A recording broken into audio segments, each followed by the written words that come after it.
NBA 온에어 시즌 5 시작하도록 하겠습니다. NBA 온 에어.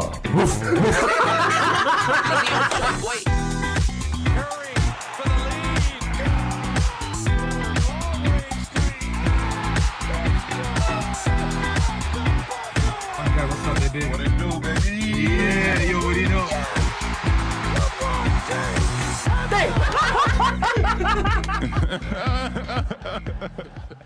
NBA 온에어 시즌 5 11번째 방송 시작하도록 하겠습니다. NBA 온 에어. 반갑습니다. 반갑습니다. 네, 반갑습니다. 오늘 함께 하실 분들 소개해드리겠습니다. 주인장님. 오랜만에 주인장입니다. 네, 반갑습니다. 새해 복 많이 받으십시오. 네. 새해 복 많이 받으십시오. 네. 네. 법사님. 네, 마법사입니다. 네, 반갑습니다. 새해 복 많이 받으세요. 네, 새해 복 많이 받으세요. 혜기님. 안녕하세요, 행인입니다. 네, 반갑습니다. 굉장히 오랜만에 방송을 하는 것 같아요. 네. 느낌상 그렇죠? 저도 몇 주 한 2주 못 나왔나요, 저도? 네. 그렇죠. 네. 지난주에 저희가 방송을 쉬었으니까. 네. 그렇죠. 그리고 그 지난 방송에는 저랑 그 가야이님이랑 호수이님. 호수이님 네. 이렇게 세 명이서 방송을 또 실명 나올 뻔했네. 그 방송 재밌던데요? 재밌으셨어요. 괜찮았습니다. 네. 네. 그 2010년대를 결산하는 방송으로 그렇죠, 그렇죠. 가야님이 또 그 캐나다 가기 전에 네. 감동에 출석을 해주셔서 그렇죠. 마지막으로 르브론을 빨 수 있을 만큼 똥이 아, 나올 거면 이 정도는 빨아줘야 나온다 느낌으로 다 빨아줬죠. 그리고 또 세 명이서 방송했는데 시간이 모자라서 마지막에 정말 조급하게 방송을 마무리했다. 네. 남을까봐 걱정했는데 역시나 괜한 걱정. 진짜 걱정은 오늘이죠. 네. 사실은 그렇죠. 오늘이 가장 걱정이에요. 뭐랄까 부실하죠. 그래서 저희가 열심히 또 준비를 또 해봤죠. 그쵸. 네, 이번 주 방송. 자, 여러분들이 들으셨던 오프닝의 브로인 팁스 광고 마지막입니다. 네, 어떻게 뭐 이게 광고가 좀 잘 됐는지는 씁쓸하네요. 모르겠는데 저희가 큰 도움이 되지를 못했나 봅니다. 재계약이 실패했습니다. 죄송합니다. 네, 저희가 좀 더 열심히 했었어야 되는데 네. 제가 SNS를 안 하는 바람에 네. 뭔가 쓸 방법론이 없네요. 집에서 열심히 쓰고 있습니다. 네. 네, 그래도 저희 방송을 청취하시는 분들은 그분들 중에 뭐 한두 분은 또 구매를 하시지 않았을까. 그렇죠. 네.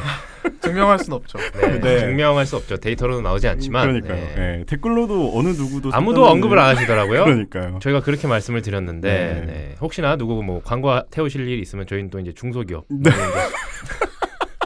죄송합니다.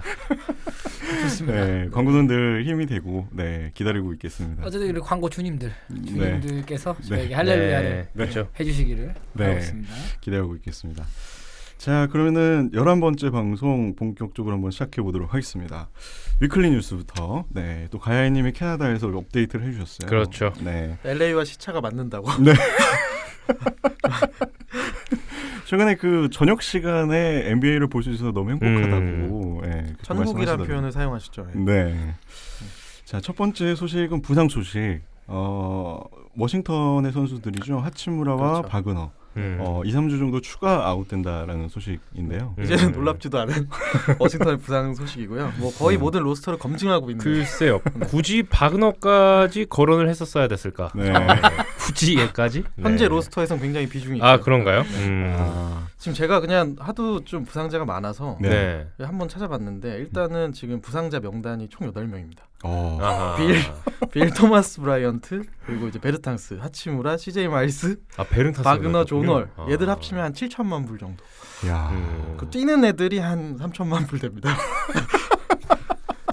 뭐 이걸로 팀의 형편이 딱 한눈에 드러나는 그런 부상이 아니에요. 저번 경기인가요? 이시 스미스가 30득점 이상을 기록하고 그러던데. 그렇죠. 넣을 사람이 없어요. 그러니까요. 왜 이렇게- 이시스미스 30점이요? 네. 기가 차네요, 진짜. 네. 아무튼 이 부상이 정말 많아서 워싱턴 팬분들이 참 우울한 한 해를 보내고 계시는 것 같아요. 네. 그렇죠. 그리고 워싱턴이 그래도 지금 최근에 뭐 덴버나 마이애미, 뭐 디트로이트, 필라델피아를 한 번씩 이기면서 이겼어요? 대표적인 이제 똥차, 아, 똥물티를 조심해라 이제. 들어갈 땐 또 확실하게 들어가기 때문에. 네. 나름대로 끈끈함을 또 보여주고 있군요. 하긴 필리 입장에서 웃을 때가 아니긴 하죠. 네. 최근에 워싱턴하고 골든스테이트 워리어스 경기 보는데 네. 저는 G리그 보는 줄 알았어요. 진짜 저 많이 아는데 나름 선수를 잘 모르겠어. 진짜 모르겠어서 와이프가 물어봤는데 답을 못하니까 순간 너무 당황했던. 그러니까요. 네, 부상이 너무 많네요. 그렇죠. 네. 거기다가 클리블랜드의 레리 낸스 주니어도 무릎 부상으로 2주 정도. 네, 은근히 아웃되는 잔부상이 되게 심한 것 같아요. 네, 맞아요. 결장이 은근히. 잦죠. 네. 네.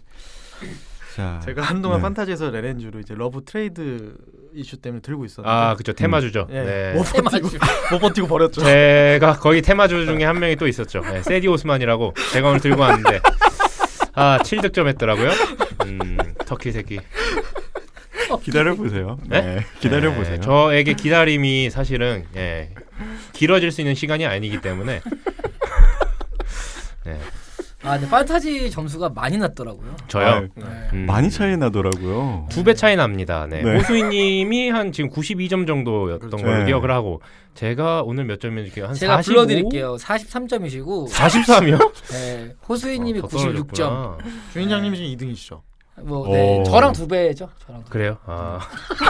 죄송해요. 저 사실 저 위로 2명밖에 안 봐요. 지금 표정이 뭐 이 새끼야. 아니에요. 그렇지 않죠. 네. 어, 어쩌라고 정도. 올 시즌 탈꼴찌는 불가능한가요? 굉장히 불가능해 보입니다. 커리가 제가 이런 말씀 드리기 좀 그런데 몇 주 전까지만 해도 제 13픽 네. 저희의 13픽을 딱 이번 시즌에 3번 썼습니다. 무슨 기대를 할 수 있는지 모르겠어요. 커리 지금 2경기 썼고요. 커리는 어떻게 된대요? 그래서 웃을 게 아니라 정말 안타까운 뭐 어떻게 해 근데. 우울한 한 해를 보내는 팀이 또 여기 또 있군요. 네, 근데 저는 이제 줍줍하는 거 재미로 이제 좀 살고 있어요. 네, 무부 많이 안 남으셨죠? 네, 그렇죠. 줍줍이 잦아지다 보니까 디안드레 헌터 들고 왔다 버렸고요. 네. 또 누구 들고 왔지? 내가 드래프트를 뽑으네요. 딜런 브룩스 데려왔었고, 뭐 그런 애들 있어요. 네. 그래서 저는 끝까지 탈꼴찌는 사실이라 응원합니다. 저도 열심히 제 위에 한 놈만 좀 잡아보고 싶은데 쉽지 않네요. 네. 파이팅입니다. 네. 자, 그리고 다음 소식은 데이비스턴 전 총재가 별세하셨다는 소식이네요. 네, RIP죠. 네, 12월 12일 향년 77세로 뇌출혈로 지난번에 저희가 그 긴급 수술을 받았다라는 네. 소식까지 전해드렸었는데, 네. 네, 안타깝게도 별세를 하시게 되셨고, 그래서 저희가 자유주제로 데이비스턴 총재 관련해서 한번 또 준비를 해봤습니다. 네, 잘할 수 있을지 모르겠지만 잘할 수 있습니다. 네. 재밌게 저희도 하는 이제 거죠. 그렇죠. 네. 이런 독립심을 키워야 행여나 호수인님의 그 자만심 어느 정도 견제를 할 수 있습니다. 내가 없으면 못 들어간다. 뭐 이런 거 저희가 오늘은 좀 보여줄 수 있기를 좋아. 간절히 희망해 봅니다. 그렇다면 네. 파이팅입니다. 행이님이 보십시오. 제가요? 저는 행타임 이후로 사라질 예정입니다. 저희 방송의 모토 NBA 입문자를 위한 방송이라는 그 모토에 걸맞게 충실한 방송. 최대한 정말 쉽게, 충실히 하고 있죠. 네, 네. 최대한 이해하기 쉽게 판타지 보면 알지 않습니까? 네. 내년에도 한다면 꼴찌를 한번 또 한번 해보는 걸로. 자, 그리고 트레이드가 한 건 있었네요. 조던 클락슨이 유타로 가고 그 대가로 이제 단테 엑섬이 클리블랜드로 가게 됐네요. 이게 워즈나로스키가 이제 처음으로 언급하게 되면서 이제 소식이 나왔는데 클리블랜드가 그 2022년도와 2023년도 세컨 라운드 픽을 받았더라고요. 네, 그러니까는 어떻게 보면은 조던 클락슨이 좀 더 엑섬보다 비싸게 값을 친 것 같은데 이 트레이드 어떻게 보셨나요? 당연히 뭐 클락슨이 더 높은 가격을 받아서 가야 되는 게 맞지 않나요? 전 사실 클락슨과 엑섬이 그 트레이더가 됐다고 했을 때 뭐 귀등으로 듣긴 했지만 과연 무슨 픽을 주고 받았을까? 그게 더 궁금했습니다. 오고 가긴 했을까? 엑섬에 뭐가 껴서 갔을까? 이게 더 궁금했어요. 이제 옮긴 팀에서 이 선수를 잘 적응하리라고 보시는지. 일단은 뭐 유타 입장에서는 필요한 보강이었다고 생각이 들고요. 뭐 1라운드 5픽이었던 단테 엑섬 선수가 좀 아쉽긴 하지만 그렇죠. 유타가 굉장히 존버했잖아요, 나름. 그렇죠. 그럼에도 불구하고 결국에는 이제 유타 입장에서는 뭐 진행할 수밖에 없었던 트레이드가 아니었나 싶어요. 네, 전 방금 환청이 들렸는데 저 멀리 그 북미 쪽에서 가야이님의 목소리 좀 들렸던 것 같아요. 얘네까지 우리가 커버해야 되냐? 그런 게 살짝 들어한테 나갔던 것 같아요. 네. 사실 뭐 이 트레이드 말할 가치가 있어요. 근데 유일한 트레이드라는 점에서 현재까지. 네. 어쨌든 그 두 선수 모두 2014년도 드래프트인데 그때 당시에 드래프트 픽을 보면은 단테 엑섬이 전체 5순위고 클락슨이 46순위거든요. 그러니까 한 5년 정도 지나고 두 선수의 어떤 그 가치가 서로 이제 바뀌었다라고 또 볼 수 있겠네요. 근데 오늘 경기에서는 잘했죠. 엑섬이 잘했죠. 엑섬이 네. 갑자기 눈에 띄는 자신의 어떤 그 신체의 능력, 키가 큰 신체 조건을 활용해서 폭발적인 모습을 잠깐 보여주고 사라졌죠. 그리고 클락슨의 어떤 득점 능력이나 이런 것들을 감안했을 때 유타는 굉장히 잘 갔다. 클리블랜드보다는. 네, 저는 개인적으로 그렇게 생각을 좀 했었고. 자, 다음 소식으로 넘어가 보겠습니다. 올스타 투표 중간 결과가 나왔네요. 네. 와, 돈치치가 네. 전체 1위를 차지했어요. 루카 돈치치. 저는 여기서 신기한 게 커리가 4위, 그러니까 가드 중에 4위 서부 쪽에서 이제 네 번째 가드로 네, 네. 그렇죠. 뽑힌 걸로 알고 있는데 이게 지금 제정신으로 뽑으신 건가? 이거는 팬투표잖아요. 아니 그게 아니라 뽑히면 나와야 돼? 그런 선수 많죠. 뭐. 근데 뽑히면 대체자가 있겠죠. 감독 추천이나 뭐. 네. 그렇죠. 아, 네. 너무 웃겼던 게 데릭 로즈도 아직 되게 높은 순위에 있어요. 네, 데릭 로즈가 4위더라고요. 전 사실 데릭 로즈 뽑았는데. 동부에. 네, 동부에서. 전 동부 프론트 커트에서 6위에 타코폴 선수 있는 게 저도 굉장히 눈에 띄더라고요. 그런 거죠. 타코폴이 그 보스턴 홈구장에서 굉장히 많은 사랑을 받고 있잖아요. 그렇죠. 네, 가비지가 좀 나은 것 같다 싶으면 무조건 사람들이 막 타코폴 연호하고 그런 광경이 자주 목격이 돼서. 저는 이게 제가 삐뚤 모습으로 봐서 그런지 모르겠는데 뭔가 약간 이렇게 막 관중들이 이렇게 환호를 할 때 저는 뭔가 약간 동물원 느낌. 그러니까 제가 뭐 이렇게 잘못 보고 있는데 너무 부정적으로 보나 싶기도 한데. 그쵸. 약간 부정적으로 보시는 것 같긴 해요. 약간 뭐 동물원에서 이렇게 뭐 기린 나왔을 때 사람들이 환호하는 것처럼 보시길래 약간 좀 그만큼 또 인기가 많다는 거고. 그렇죠. 예, 많은 기대를 또 하고 있다는. 예전에 그죠. 예전에 세나 때 보반 나왔을 때도 아마 이랬던 걸로 그렇죠. 기억합니다. 그렇죠. 그리고 그 루키 중에서는 유일하게 자모란트 선수가 랭크가 돼 있더라고요. 오, 그러네요.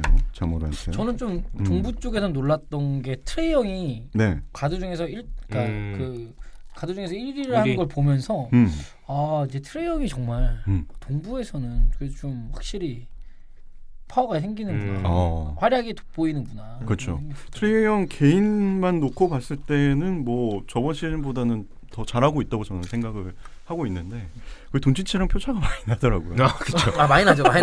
아니 얼굴 자체가 말이 안 되잖아 둘 다. 못생긴 건 아닌데 비나게 생겼죠. 부족하다고 할까 약간. 그리고 스스로도 자격지심이 좀 있는 것 같더라고요. 비교 안 했으면 좋겠다. 스트레스 받는다고. 그러더라고요. 그리고 확실히 동부 가드진이 좀 빈약하긴 하다. 이런 생각도 좀 들고. 어쨌든 이제 이게 중간 결과니까 최종 결과까지는 좀 더 지켜보셔야 될 것 같습니다. 다들 투표하셨죠? 전 아직 안 했습니다. 아직 안 했어요. 저도. 근데 좀 투표 결과 좀 재밌는 거 몇 개 찍고 넘어가면 어떨까 싶은데 뭐 시아캄도 3위더라고요. 그렇죠. 버틀러보다 위인 걸 보고 좀 진짜 그리고 약간 드루먼드나 이런 선수를 보면서 정말 잘해봤자 디트로이트는 의미가 없구나. 도시빨이 정말 중요하고. 그렇죠. 시아캄은 캐나다 전 국민이 했을 수도. 그렇죠. 왜냐면 라우리도 파리에 있으니까. 그리고 확실히 레이커스 그 빅마켓의 힘을 좀 볼 수 있었던 투표가. 왜냐하면 그 걔도 있지 않습니까? 볼드만바도 그쵸. 있지 않습니까? 뭐 알렉스 카루소도 있고 이제 드와이트 하워드 선수도 지금 들어가 있는 걸로 봐서는. 진짜 LA레그스 팬들이 많기는 하더라. 생각이 들더라고요. 네. 뭐 다음 결과까지는 또 한번 지켜보시도록 하시죠. 네. 그리고 빈스 카터가 이제 새해가 바뀌지 않았습니까? 2010년대에서 2020년대로 바뀌었는데 빈스 카터가 NBA 역사상 최초로 4번의 다른 디케이드를 뛴 선수로 기록이 되네요. 대단하네요 정말. 98년도 드래프트 전체 5순위로 선정이 됐잖아요. 그쵸? 그래서 90년대를 뛰고 00년대, 10년대 그리고 20년대까지. 물론 뭐 올해 뛰고 은퇴할 예정이라고 하지만. 그렇죠. 굉장히 의미가 있어요. 빈스 카터의 최고 모습을 보면서 다들 이렇게 느끼시는 게 좀 있을 것 같은데. 확실히 가장 강한 자는 살아남는 자라는. 아까 빈스 카터가 어쨌든 폭발적인 운동력으로 90, 00년대 디케이드를 보냈다면 사실은 2010년부터는 자신만의 어쨌든 그런 점퍼 3점 슛을 기반으로 한 약간 롤 플레이어로서도 롱런할 수 있다는 걸 보여준 몸 관리도 그렇고요. 왜냐하면 NBA라는 리그가 얼마나 벤치에 앉기도 힘든 리그입니까? 그렇죠. 그래서 저 나이에 저거를 유지할 수 있다는 것 자체에 그냥 박수를 보내는. 뭔가 그 꼰대 전형적인 반대 표상? 좀 보여주는 게 아닌가. 뭔가 그 시대에 맞춰서 점점 변해가고 거기에 이렇게 유연하게 대응하는 그렇기 때문에 좀 더 길게 오지 않았을까. 사실 예전에 그 카터 이펙트라는 다큐를 봤을 때 뭔가 롱런할 수 있는 선수라고 크게 생각을 하지 않았거든요. 뭔가 쇼오프를 많이 하고 굉장히 신체적인 그게 뛰어났던 선수라서. 맞아요. 근데 사실 그때 킹스에 있을 때 골스의 맥커 선수 다치게 했을 때였나요? 그때 굉장히 막 약간 눈물을 흘리면서까지 되게 선수를 아끼는 모습이라든지 뭔가 좀 이렇게 선배로서의 그런 큰 모습을 잘 보여주는 것 같아서 굉장히 보기 좋은 선수인 것 같아요. 뭐 저는 빈스 카터 저랑 이제 가야님은 빈스 카터를 완전 정중앙에서 봤던 세대니까요. 그가 보여줬던 정말 폭발적인 운동력은 약간 조던 이후에 되게 재밌는 볼거리였는데 이제 뭐 사실 사라져 가니까 좀 아쉽긴 하죠. 그리고 약간 우승이나 이런 쪽에서 완전 주목받지 못하고 사라져 가는 거에 대해서 안타깝기도 하고. 아 그러네요. 우승 반지가 없네요. 그렇죠. 아무튼 이 선수가 저는 은퇴를 하고 난 다음에 이 선수의 그 기록들이 훨씬 더 가치 있게 재조명이 되지 않을까. 그런 생각이 또 들기도 합니다. 네. 자 그리고 나머지 단신들을 좀 정리해봤는데요. 데이비 피츠델 전 뉴욕 감독은 NBA 애널리스트로서 ESPN에 합류한다는 소식이고요. 잭 랜돌프 선수가 은퇴를 선언했네요. 잭 랜돌프 선수 같은 경우에는 멤피스에서 그리고 옛날 과거 포틀랜드 시절에는 악동이었지만 멤피스 시절에는 정말 마크 가솔과 함께 정말 단단한 수비와 인사이드의 공격력을 보여줬는데 세월이 무상하게도 이제는 맥도웰이 되어서 은퇴하게 됐죠. 한국이라도 오지. 한국 오면 한 40득점 20리바운드 할 수 있어요.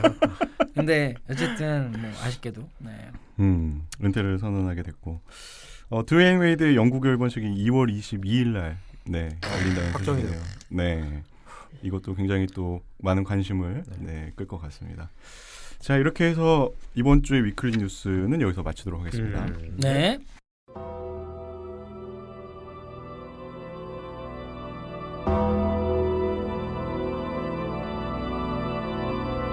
행타임.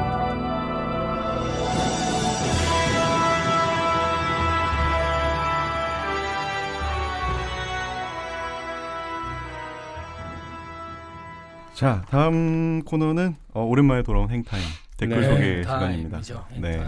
요즘 좀 댓글이 줄어들어서 할 일이 많이 줄은 것 같아요. 저는 좋습니다. 딱 요만큼만 유지해 주시면 더도 말고 더도 말고 덜도 말고 요 정도 참 좋은 것 같습니다. 그럼 이번 주도 한번 부탁을 드려보겠습니다. 먼저 뭐 여러 댓글들이 달렸었는데요. 저희가 이제 아무래도 거의 2주 동안 방송을 못 해드리다 보니까 조금은 좀 요약을 해서 말씀을 드릴게요.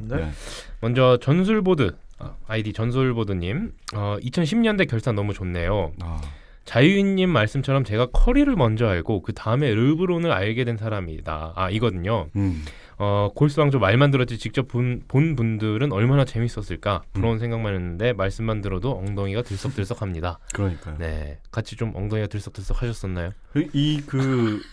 저번 자유주제가 2회 연속으로 했잖아요. 그래서 저도 완전히 같은 그 뷰거든요. 그래서 뭔가 이렇게 한번 싹 스터디를 같이 하니까 너무 좋더라고요. 그 사실 자유님께서 사회를 보시기 때문에 골스에 대한 애정을 크게 표출을 못하셨던 걸로 제가 기억을 하는데 그래서 골스 팬들이 좀 아쉬워하셨던 것 같기도 해요. 사실은 뭐 사회자라서 그런 것도 좀 있긴 하지만 제가 깊이가 얕아서 그렇게 깊게 깊이가 얕아야지만 꼭 그런 건 아니기 때문에 원래 무식한 것들이 더 용감하다고. 저는 약간 좀 다른 류라 앞으로의 용감함 많이 기대하겠습니다. 여기서 자유님의 선긋기가 있었어요. 난 너와 좀 달라. 그 선을 제가 지워보겠습니다. 난 너와 달라. 다음 댓글 동해아서해님 가야이님이 호수이님한테 전화해서 들은 말이 할 말이 없네요. 네네네. 가야이님이 자식이 없었으면 방을 르브론으로 도배한다 했을 때부터 이번 주 방송은 꿀 재미였습니다. 네. 진심일걸요? 그쵸. 진심이에요. 아들 없을 때 빈스카트 저지로 막 이렇게 도배돼 있었으니까. 그러니까요. 네. 그렇죠. 그때 그 공룡 새끼 뭐 목 따고 싶다 뭐 이런 얘기까지 하셨던 것 같은데 저 새끼 그 아드님께 이게 여러 가지 이제 그 르브론에 대한 영상을 보여줬는데도 쟤는 공룡이 좋다고 저걸 입는다라고 한탄을 하셨던 그러니까요. 기억이 나네요. 네. 라울이 잘한다 그러고. 그렇죠. 일부러 그런다는 소리도 있어요. 이제 대화가 좀 되거든요. 현명하네요. 네. 아들이. 왜 그러니? 르브론만 아니면 된다. 네. 느낌이기 때문에. 그리고 만약에 레이커스가 올 시즌 우승하면 네. 가야이님이 그 호수이님 방에 걸 천장에 르브론 액자를 선물하기로 하셨어요. 그러셨나요? 아하. 천장에 부착한다고. 눈 뜨면 뜨면 바로 볼 수 있게. 아하. 그렇군요. 네. 네. 바닥에 혹시 까시는 건 아닌가 호수님께서. 다 도배할 수 있도록 아마 도와주실 겁니다. 네. 파이팅입니다. 네. 네. 블루곰님. 챈들러 파슨스가 뇌가 있다면 누구라도 본인의 입장일 때 계약했을 것이다 라고 말했네요. 동시에 부상으로 뛰면서 높은 연봉을 받는 자신을 비난하는 것도 이해한다며 비록 몸은 산송장애이지만 뇌와 마음은 잘 살아있음을 알렸습니다. 사실 뭐 인생에 여러 가지 형태가 있지 않겠습니까? 네, 농구를 꼭 잘해야지만 돈을 버는 것도 아니고 돈 버는 방법은 여러 가지가 있다. 네. 뭐 인생은 파슨스처럼이죠. 그렇죠. 이 친구 은퇴했나요? 아직 안 안 했죠. 했죠. 네. 만약에 은퇴를 한다면 미국의 그 외교부 쪽에 국제통상 쪽 그 협상 전문가로 들어가셔도 괜찮을 것 같습니다. 왜냐하면 파슨스가 옛날에 LA 클리퍼스 댈러스에 있었을 때 그 디안드레 조던을 어쨌든 영입하는데 아주 큰 공을 세웠었다가 감금했죠. LA 클리퍼스에서.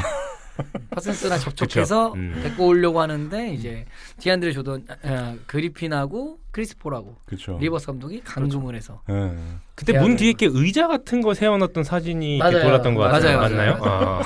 나가지 못해. 얼핏 기억나네요. 뒤집어지면 그거 열고 나올 수 있을 것 같긴 한데 충분히 할 수 있죠. 네. 그 애들 장난도 아니고. 왜냐면 엘리웁이 없기 때문에 못 나가는 거예요. 네. 근데 뭐 파슨스가 그래도 뭐 염치가 있네요. 말하는 게. 네. 오히려 굉장히 좀 교양 있게 말을 했던 것 같아요. 네. 여기서 또 어그로를 끌었으면 한없이 끌었을 텐데 또 그렇죠? 다음 스미스팡님, MD님, 임스PD님께서 이제 크리스마스 관련된 이제 성탄 인사와 이 경기 관련해 가지고 좀 말씀해 주셨어요. 경기들 다 좀 보셨나요? 네, 그렇죠. 어떤 경기 혹시 보셨어요? 저는 뭐 레이커스하고 클리퍼스, 그러니까 그 저희 주변에 그 최근에 방송에서 욕한 분 있잖아요. 그 OK 썬더. 네, OK 씨님. 네, OK 씨님, 썬더님. 삼성님. 네, 삼성 썬더님. 네. 그 사람이 전화를 하더라고요. 그 자기 크리스마스 그 다음날 월차 내고 쭉 보는 거를 이제 목표로 했는데 오전에 같이 조인하지 않겠느냐? 그래서 뭔 개소리냐? 보니까 저기 행이님이 해도 반응이 없는 거 보니까 안 듣는 게 확실해. 뭔 개소리냐 형. 사실 삼성 썬더님이랑 사실 자유님이랑 저랑 셋이서 예전에 이태원에서 한번 프롭 때 그렇죠. 아침에 이제 바 여는 데가 있어요. 농구 틀어주는 그런 데 가서 한번 같이 맥주 마시면서 농구를 봤던 경험이 있죠. 약간 그런 거를 추구하려고 약간 얘가 오면 비슷하 이렇게 오겠다 싶어서 그럴 수 있죠. 네. 뭔 개소리냐. 네, 그렇죠.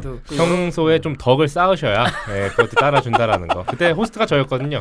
저는 2명 모였습니다. 그때 그분이 일정이 치밀하게 그 아이와 이제 형수님이 처갓집에 가고 이제 본인 집에서 그 맞이할 수 있는. 근데 그럼 너무 좋은 타이밍이긴 했네. 개기일식처럼 만들었더라고요. 근데 주변에 아무도 없었던 거죠. 개기일식이 됐는데 다 어두워. 그래서 나가지 못해. 가끔은 뒤돌아보시게. 네. 경기를 얘기하면 사실 좀 저는 크리스마스 매치 치고 되게 싱거웠던 것 같아요. 물론 메인 스테이지는 좀 괜찮았던 것 같은데 앞에 있는 경기들은 그렇게 임팩트 있지 않았던 것 같고. 사무국에서 선수들의 부상을 예측을 못한 거죠. 그렇죠. 골스 경기 같은 경우 특히나. 하지만 또 골스가 휴스턴을 잡았죠 이날. 그렇죠. 네. 골스가 휴스턴 경기 때는 정말 골스가 잘하더라고요. 알렉 복스랑 누군지는 모르겠는데 알렉 복스랑 드레이먼드 그린이랑 그날 아주 잘하더라고요. 근데 어쨌든 LA 레이커스랑 LA 클리퍼스 얘기로 가면 그렇죠. 사실 이날 르브론이 잘 못하지 않았느냐. 르브론이 확실히 뻑뻑함이 보였고 사실 버거움도 보였고 그리고 마지막 가장 중요한 순간에 클러치에서 너무 시간을 좀 의미 없게 소비를 하고 물론 클러치 맞춰 쏠려는 것도 있겠지만 너무 촉박하게 움직이다 보니까 경우의 수가 몇 개 없어 보이는 순간에서 풀업이 올라가니 베벌리가 그걸 공을 잘 훑지 않았나. 베벌리는 진짜 한 대 때리고 싶더라고. 정말 너무 좋아하니까 광견병 걸린 개처럼 진짜 와 너무 무섭다. 아니 우선 그 눈 근처를 한번 이렇게 긁는 신용을 하고 난 다음에 또 이제 긁더라고요. 마지막 그 클러치 슛할 때. 와 너무 무서울 것 같아. 사실 이날 쿠즈마가 슛감이 굉장히 괜찮았던 걸로 기억을 하는데 좀 빼줬으면 어땠을까? 또 그랬으면 또 릅탄 돌리기라고 또 이제 욕을 먹었을까요? 또 그게 르브론의 승명이겠죠. 그러니까요. 좀 아쉽더라고요. 너무 사실 저도 이제 필리 경기를 안 보고 요 레이커스 쪽 경기를 봤는데 마지막까지 정말 재밌었어요. 네, 맞아요. 근데 카일 레너드가 이날 사실은 에이스로서의 활약은 르브론에게 판정선을 거두지 않았나. 그랬던 걸로 판단됩니다. 네, 다음 댓글 노아 없인 못 살아 4,000원 캐시를 후원해 주셨습니다. 아우 감사합니다. 고맙습니다. 예전에 저희 유료일 때 들으려고 충전해 놓으셨었는데 무료로 바뀌길래 커피 한 잔 값도 안 되지만 후원해 봅니다. 아유, 이디야 가면 아이고 이디야는 안 될 것 같고요. 저희가 루카스 나인 뭐 이런 거 마시면은 몇 잔 나오니까요. 잘 마시겠습니다. 광고 들어오나요? 정말 감사합니다. 그러면 좋네요. 네. 그래요. 아마 안 들으시겠죠? 아무튼 다음 댓글 임스PD님 뉴욕에게 발리는 네츠 경기를 보는 듀란트 표정이 일품입니다. 어빙과 나란히 앉아있는 게 가관이네요 라고 이제 댓글 나와주셨는데 뭐 가관이기도 했지만 또 장관이기도 했죠. 둘이 약간 이게 턱 깨고 보는 그런 사진이었던 걸로 기억을 해요. 근데 어빙은 언제 돌아오는지 모르겠어요. 어빙이요? 네. 어빙이 상당히 그 부상이 심각해 보이진 않는데 실질적으로 외관상에서는 올 시즌 거의 거의 반을 통째로 날리고 있는 상황이어서 이게 뭘 의미하는 건지 좀 잘 모르겠다라는. 뭔가 그렇죠. 그 팀 자체의 방향성이 크게 이번에는 좀 쉬어가는 느낌이 들기도 하고요. 르버트도 사실 다친 다음에 최근에서야 다시 복귀. 그렇죠. 오늘 어제 경기에 복귀했다가 바로 이제 퇴출. 아프다고. 퇴출. 네, 아프다고. 퇴출이요? 아니 퇴출은 아니고요. 퇴출이라고요. 아프다가 다시 쉰다고. 브루클린 입장에서는 내년 시즌에 이제 모든 걸 올인할 계획이기 때문에 올 시즌에 절대 무리할 이유가 하나도 없죠. 없긴 하지만 그래도 데려온 애들 좀 보여주기라도 하지. 저는 르버트가 왜 안 뛸까라는 생각을 하게 돼요. 뛸 애가 누가 있다고. 개안한데 안 뛰게 하더라고요. 스펜서 디니디가 그쵸. 몬스터 스탯을 찍고 있죠. 과연 디니디의 이런 몬스터 셋을 과연 누가 예상이나 했을까요? 디니디는 팔려고 내놨다고 봐야죠. 쇼케이스네요. 깨는 쇼케이스 하는 거죠. 네, 다음 댓글 트리플스랜님 가야이님 미국 잘 다녀오세요. 노아 잘 듣고 있을게요. 한 달 뒤에 이제 복귀하시겠죠? 그렇죠. 1월 말쯤에 가고 싶더라고요. 네, 사진을 보내주셨는데 저는 행인님 때문에 그냥 현우 터졌어요. 가야님이 개가 되겠습니다. 그렇죠. 한국어 하시는 개 안 키우시니까라고 했었죠. 네, 집 잘 지킬 수 있는데 원하시면 사람 물 수도 있습니다. 일단 울음소리가 좋아요. 저 개가 우렁차죠. 맞네. 근데 집이 진짜 좋긴 하더라고요. 네, 부럽더라고요. 네네네. 다음 댓글 농구하자님 이야기에는 기승전결이 있지 않습니까? 10년대 리뷰인데 너무 대부분 릅 내용이었다. 2010년대 최고 스타이면서도 파이널 최다 진출자이니까 그렇긴 할 수 있다가 싶다가도 좀 다른 이야기거리도 있었을 텐데 싶습니다. 하시면서 이제 아쉬움을 좀 토로해 주셨어요. 그렇죠. 영원한 그 하야인의 양날의 칼이죠. 그렇죠. 네. 가야인의 동전의 앞뒷면 맞습니다. 네. 그리고 그렇죠. 저희가 또 사실 얘기하다 보면 가야님이 워낙에 재미있으시기 때문에 릅 얘기를 했을 때 반응이라든지 아니면 재미들이 많아서 좀 그런 것도 없잖아 있어요. 그래도 릅을 먼저 때리는 건 그렇죠. 가야님이고 그러니까 재미와 약간 편해. 그러니까 동전의 앞뒷면처럼. 그렇죠. 저희가 사실은 그거에 대한 좀 커트를 해볼까 해서 종을 마련해 볼까. 얘기가 길어지면 종을 친다거나 뭐 이런 거에 대한 방법론을 그건 개가 침을 흘리죠. 생각을 해봤는데, 저희도 좀 더 이렇게 균형 잡힌 방송을 할 수 있도록 노력을 해보겠습니다. 근데 그것도 있어요. 2010년도를 리뷰하면 사실 르브론이 한 대단히 많은 지분을 가져갈 수밖에 없는 거는 맞는 거고 왜냐면 그 디케이드 오브 플레이어에도 사실 르브론 제임스가 선정이 됐죠. 플레이어 오브 디케이드 어쨌든 그렇고 그 사실 10년 중에 8번 연속 파이널을 갔으면 사실 동부 얘기를 하면 르브론이 거의 다 종결이 그렇게 되니까 수밖에 없기 때문에 종결이 글로 가기 때문에 그리고 우승도 3-4번 했고 그렇기 때문에 뭐 사실 10년 된 중에 80% 파이널이 르브론이 있는 파이널이기 때문에 어쩔 수 없는 부분도 약간 있다는 거. 저는 이 댓글을 듣고 사실은 방송을 한번 더 들었어요. 그러니까 이 방송 우선 듣고 그 다음에 이 댓글을 보고 다시 들었는데 호수이님이 계셨는데도 그게 그 커팅이 안 됐을까 싶긴 한데 그러니까 뭐 비중을 생각하면 약간 조금 더 뭐 많았다. 네, 조금 있긴 했다. 네, 하지만 재밌게 풀려고 하다 보니까 그렇게 된 게 아닐까라는 생각을 합니다. 분명 뭐 저희가 놓친 많은 다양한 이야기들, 특히 뭐 르브론을 제외하고도 그쵸. 다양한 이슈들이 있었을 텐데 그쵸. 그 부분 저희가 못 담은 것도 아쉽죠. 자유이님이 좀 더 용감하셨으면 좀 더 이제 골스에 대한 내용들도 있었을 거고. 그러게 너무 새벽이었어. 이게 바로 이게 뭐냐면 릅탄 돌리기네요. 이게 바로 릅탄 돌리기네. 네, 그렇죠. 제가 감히 대화를 낄 수 있는 그런 게 아니에요. 가연 보고 싶다. 네. 네, 그리고 다음 댓글 스미스팡님이 이제 마이애미와 인디애나 경기에 대한 리뷰를 또 이제 같이 해주셨습니다. 네. 요즘에 스미스팡님의 댓글을 보면 마이애미 경기에 많이 빠져 계신 것 같아요. 대부분이 마이애미 경기이신 것 같아요. 예전에 왜 불스부터 시작을 해서 그렇죠. 미네소타로 가셨다가 또 필리로 오셨다가 이게 버틀러 때문이죠. 그렇죠. 그렇죠. 결국은 버틀러라는 거. 버틀러도 네네네. 버틀러가 마이애미에 좀 정착을 해서 스미스팡님도 좀 정착을 하실 수 있는 한 해가 될 수 있기를 저도 바라봅니다. 네. 근데 여기 댓글에 여기 크리스 실바라고 나와 있는 부분에 대해서 한번 언급을 하면 네네네. 마이애미에 크리스 실바라는 선수가 있어요. 근데 엄마를 아프리카에 계시는 어머니를 브라질인가요? 어쨌든 국가가 생각나는데 어머니를 아마 미국 건너와서 거의 한 8년 10년 동안 한 번도 제대로 만나지 못했는데 이제 마이애미가 초대를 해서 연습장에 갑자기 서프라이즈로 나오는 그래서 실버가 이제 보고 진짜 막 이렇게 울기 시작하는 그런 영상일 겁니다. 네네. 좋네요. 네, 팀에 여유가 좀 생긴 것 같네요. 이런 훈훈한 거에 그렇게 말하시나요? 아니 이런 뭔가 감동적인 스토리를 만들어내는 구단은 뭔가 좀 성적도 그렇고 분위기도 좋고 이럴 때 이게 가능한 거잖아요. 그게 옛날 말에 그 곡간에 인심남다고. 네, 그렇죠. 좀 있어야. 네. 지금 워싱턴에서 그런 거 할 때가 아니잖아요. 할 때가 아니죠 지금. 거기는 지금 메딕 불러야지 지금. 야, 뭐 어디서 울고 있어? 뛰어야지. 선수들이 울고 있는데. 실바 정도면 완전 한 20분 뛰어야 돼요 지금. 네. 근데 뭐 마이애미 경기가 재밌기도 하고 지금 뭐 스미스팡님이 언급하실 만한 그 경기들이 굉장히 많고 지금 스타팅 5가 굉장히 자리를 잘 잡았기 때문에 더 말씀을 많이 하실 수밖에 없는 것 같아요. 뭔가 마이애미라는 도시랑도 굉장히 잘 어울리는 플레이 스타일인 것 같기도 해요. 끈적끈적하죠. 그죠. 뭐 불이 확 달아오르기도 하고. 뭔가 습해요. 안정적이고.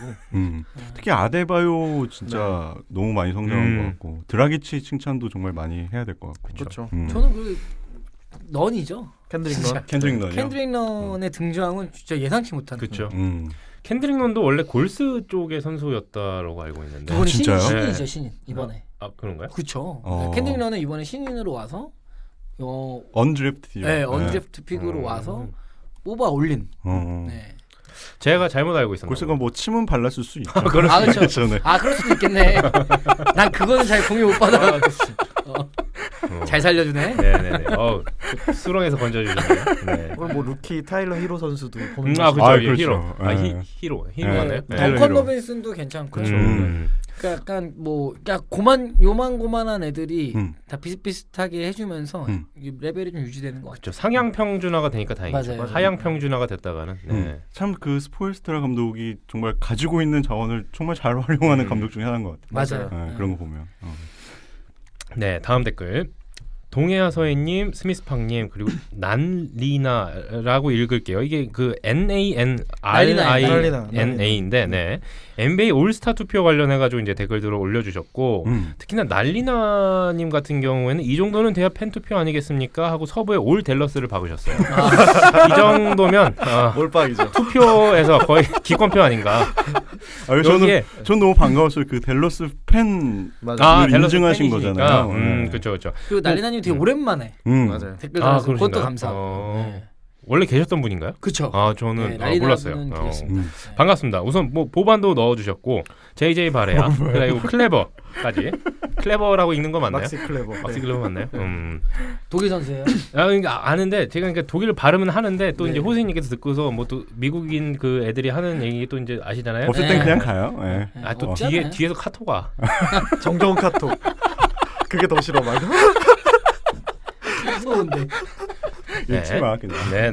네. 아무튼 댈러스 팬이시라는 거. 그렇죠. 네. 자, 야수장이님, 레이커스 4연패하는 동안 일도 바쁘고 일부러 속성에서 하이라이트도 안 봤습니다. 신승을 기대합니다라고 남겨주셨는데, 네. 요즘에 또 잘 하고 있지 않나요, 레이커스? 그렇죠. 다시 이제 레이커스는 뭐 터프한 일정을 끝내고 크리스마스 이후로는 승리를 하고 있고. 네. 오늘 또 뭐 데이비스 8블락 했던데요. 오늘 AD. 오늘 디트로이트 경기에서는 데이비 로저 너무 불쌍하더라고요. 그러니까 거의 LA 레이커스가 20블락을 했어요. 20블락을 했고 보는 내내 블락 당해요. 보는 내내. 그러니까 돌파를 하면 다 블락 당해요. 피블락의 데릭 로저가 12개인 것 같아요.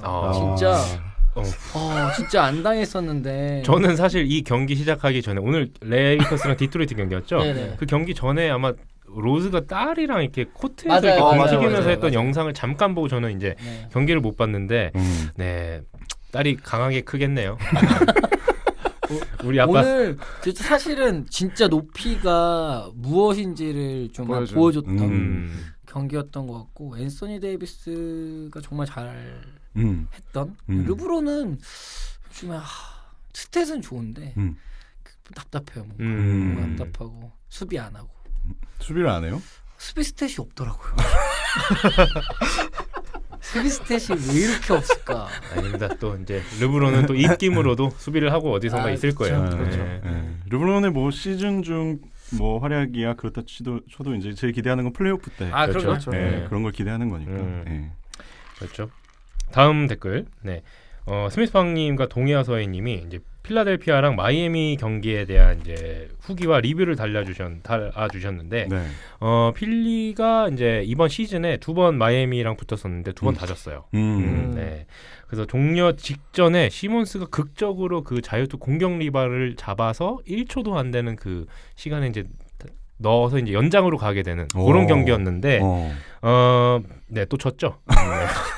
결론적으로. 네, 결국은 졌어요. 필리는 요즘에 사실은 굉장히 잡음이 많이 나와요. 맞아요. 네, 선수들끼리 서로 탓을 하는 경우도 조금은 있고, 점점 더 이제 감독이 이제 끝난 거 아니냐. 이제는 또 계속해서 하워드의 그 트레이드 소식도 계속해서 들리고 있고, 하워드는 또 개인적으로 뭐 내 공격적인 역할이 이 팀에선 너무나 제한적이다. 하워드요? 아니요. 호포드.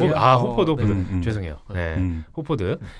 그리고 엔비드는 또 뭐 트레이닝 이후에 뭐 인터뷰에서 공간이 열리면 슛을 쏴야 되는데 슛을 너무나 뭐 소극적으로 쏜다. 뭐 이런 얘기를 하기도 하고. 누구한테? 네? 누구한테요? 기자들한테. 기자들한테. 썸머네 에세이. 네, 그렇죠. 방금 저한테 뭔가를 이렇게 끄집어내시려고 했었던 질문 같은데, 네, 걸려들지 않았어요. 네. 뭐 누군지는 다들 알고 계시겠죠. 네. 뭐 경기를 보면 사실 3점을 제일 많이 던지는 선수가 거의 엔비드와 호포드가 둘이서 거의 뭐 한 반 이상을 던지고 있기 때문에 굉장히 큰 문제긴 하죠. 제가 봐도 약간 뚜껑을 열어보니 호포드와 그 엔비드의 궁합 자체가 약간은 잘 맞지 않는다는 느낌이 많이 드는 것 같아요. 그거를 양보가 필요하죠. 두 명 다 스타기 때문에. 그렇죠. 맞아요.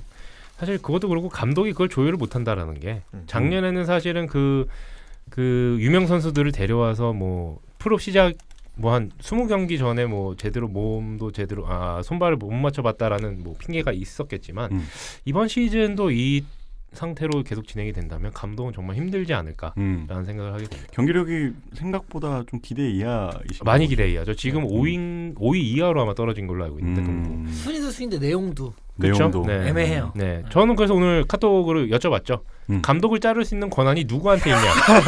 구단주냐, GM이냐, CEO냐, 누구냐? 그래서 제가 그래서 여쭤본 거예요. 너무 답답해서 이 새끼는 과연 누구의 입김이면 날아갈까? 네. 어떻게 이겨 한번 넣어요? 아니요. 네, 아무튼 뭐 GM이 자를 수 있다라고 하더라고요. 네, 파이팅. 네. 조서방 구기짜다님 9,000원 씨의 10년간 최고의 운동선수까지 르브론 관련 소식이 많은데 가야이님이 없군요. 네, 아마 혼자서 독백으로 많이 하실 거예요. 아마 벽 보시면서. 네. 근데 7시에 NBA는 부럽긴 하겠다.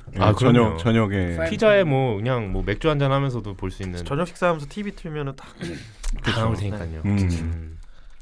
네, 그 다음 이제 법사님께서 휴방 안내를 좀 해주셨고, 네, 엄마드로자님 역시 세난 상대는 무조건 LA일 듯 싶네요 하면서 이제 사진을 올려주셨는데 세난이 현재 지금 서부 8위라는 거, 그러면서 이제 1위는 아마 LA가 하지 않겠냐 뭐 이렇게 말씀해주셨던 거. 네, 그 다음 댓글은 여친을 타일러 존슨. 네, 좋네요. 존슨 씨에게 말씀을 하시는 거겠죠? 존슨으로 타일러 달라 이런 거 아닌가요? 그런 건가요? 아니 타일러 존슨이 있는데 앞에 붙인 거죠. 존슨이라는 사람이 있고 여친을 타일러라 이런 거 여러 가지 있습니다. 네. 굉장히 이중이 아니라 삼중적이네요. 굉장히. 네. 몰로 타일러, 존슨으로 타일러. 네, 저희는 네, 그렇죠. 네. 그리고 동해아서해님, MD님, 네, 그 새해 복 많이 받으라는 저희한테 이제 인사를 같이 좀 해주셨고 건강하시고 만사형통하시길 바랍니다.라고 남겨주셨어요. 네. 저희도 청취자분들 올해 새해 복 많이 받으셨으면 좋겠습니다. 그렇죠. 네, 새해 복 많이 받으셨으면 좋겠습니다. 원래는 저희가 그 방송하면서 이제 했어야 되는데 결방하면서 못했죠. 사과의 아이콘이 제가. 네. 다음 댓글 마법사 라우리님 이번 시즌 농구를 잘 안 보다 보니까 오랜만에 댓글 남기네요. 호수이님 가야님 불편한 동거에 좋은 결말 있길 바라고요. 주인장님 이름 잘 외울 수 있는 한 해 되시고 행이님 판타지 애들 약 좀 그만 먹길 바라고. 글쎄요. 네. 학도님 루크 더글라스 캐너드가 제2의 카일 에드워드 싱글로 되지 않기를 바라고요. 자유인님 골스 1픽으로 대박나길 진심 바라봅니다. 마법사님 워싱턴 뭐 할 말이 없네요. 아니 어쩌다 워싱턴을 좋아하셨어. 나메이크님 어디서든 건강하세요. 너무 센스 있는 덕담인 것 같아요. 그렇죠. 마지막은 거의 아버지가 아들한테 어디서든 숨만 쉬고 있어라 이 정도 아닌가요? 사람만 있어라. 네, 올해도 즐거운 방송 부탁드리고 늘 감사합니다. 네, 너무 감사합니다. 네, 저희도 감사합니다. 네, 감사하네요. 근데 이 한마디 애정이 느껴져서. 그렇죠. 뭔가 저희의 플로우를 다 아시는. 나메크님은 올 시즌에 방송 한번 나오실까요? 아니 안 나오실 거예요. 안 나오신다. 이 정도면은 저희가 거부할 수 있는 권한도 있지 않나요? 저희 라카님께서 나 이제 갈래라고. 형 이제는 아닌 것 같아요.